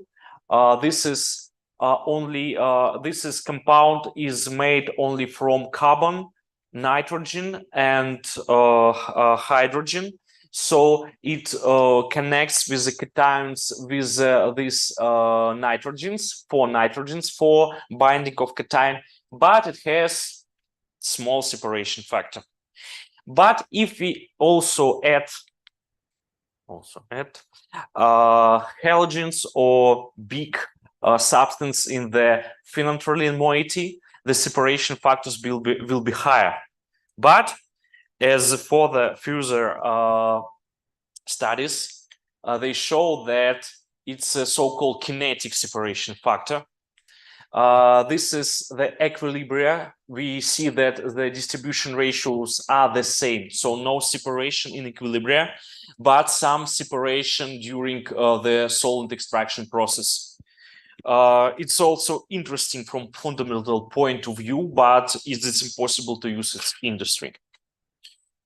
And another system from Japanese scientists, they found that this ligand, they called it a DAM ligand. It has a a little bit higher separation factor, about 6, and they show that it can be used for even for hot separation process. We called separation process hot when we works with micro quantities of americium and curium. The so-called trace experiments, when we use indicator amounts of americium curium, we can measure it, but we can say nothing about how it will be works with the real solutions. So, but there's still problem about information of it radioactive stability. They show that it can separate americium and curium, but what is this resource of the organic phase is still a question.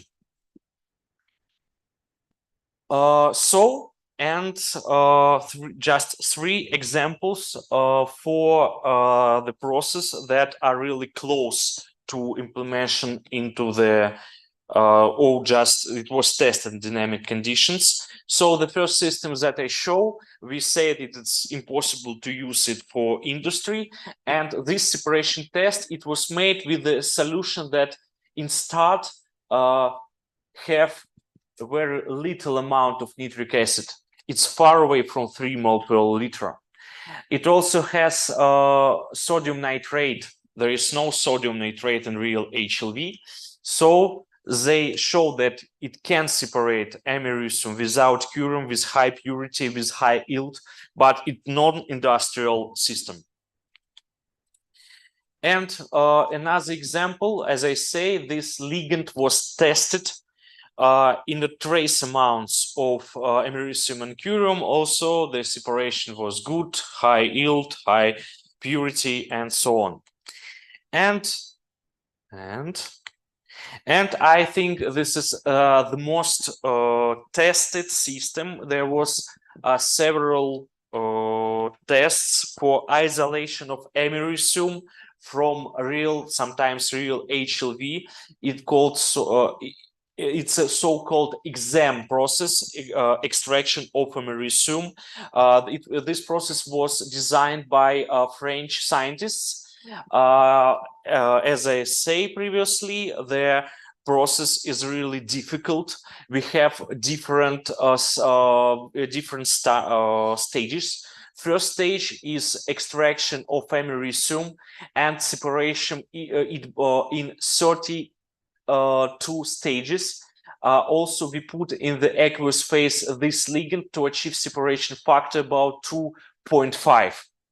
It's lower than 5, but it's still possible to use many stages of repetition of a solvent extraction. After that, there's a molybdenum stripping, a lanthanide stripping, and americium isolation. And after that, we should recycle our organic phase and put it back in the head of this process. But because of the lower separation factor, yes, the system was tested in the high active solutions, but there are still problems with the separation of americium and neodymium in this process. So I think these studies will go on. And what are the main problems of separation of this pair? It's difficult to understand what kind of ligand we should take to obtain high selectivity for americium in presence of curium, and maybe the use of double system when we have organic soluble ligand in organic phase and aqueous phase chelator in the aqueous phase to obtain high separation factor. So some conclusions. HLV is a complex object. Half of periodic table by elements, nitric acid solution has very high specific radioactivity.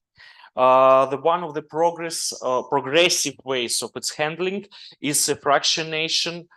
First of all, is isolation of americium and its further transmutation into radionuclides with a much lower half-life time. Fractionation is a difficult process because of very close chemical properties of americium and lanthanides. Some ideas how we can separate it are presented, and some problems are still need to be solved. And why we need to, one more time, why we need to remove americium and transmutate it? To reduce time to achieve radio equivalence, to provide smaller storage facilities in case of deep geological repository. Because when we want to add alpha emitting radionuclide in the glass, that's the main matrices for isolation of radionuclides, we should add much more glass than for beta emitters. So if we remove all of alpha emitters from final disposal, it will make this facility much lower. And in case of heat generation, americium can give generation of heat. In case of waste materials, it's also bad because heat can make some changes with the matrices, with another engineering barriers for the final disposal of radioactive wastes. So it's all. Thank you for your attention. Any question?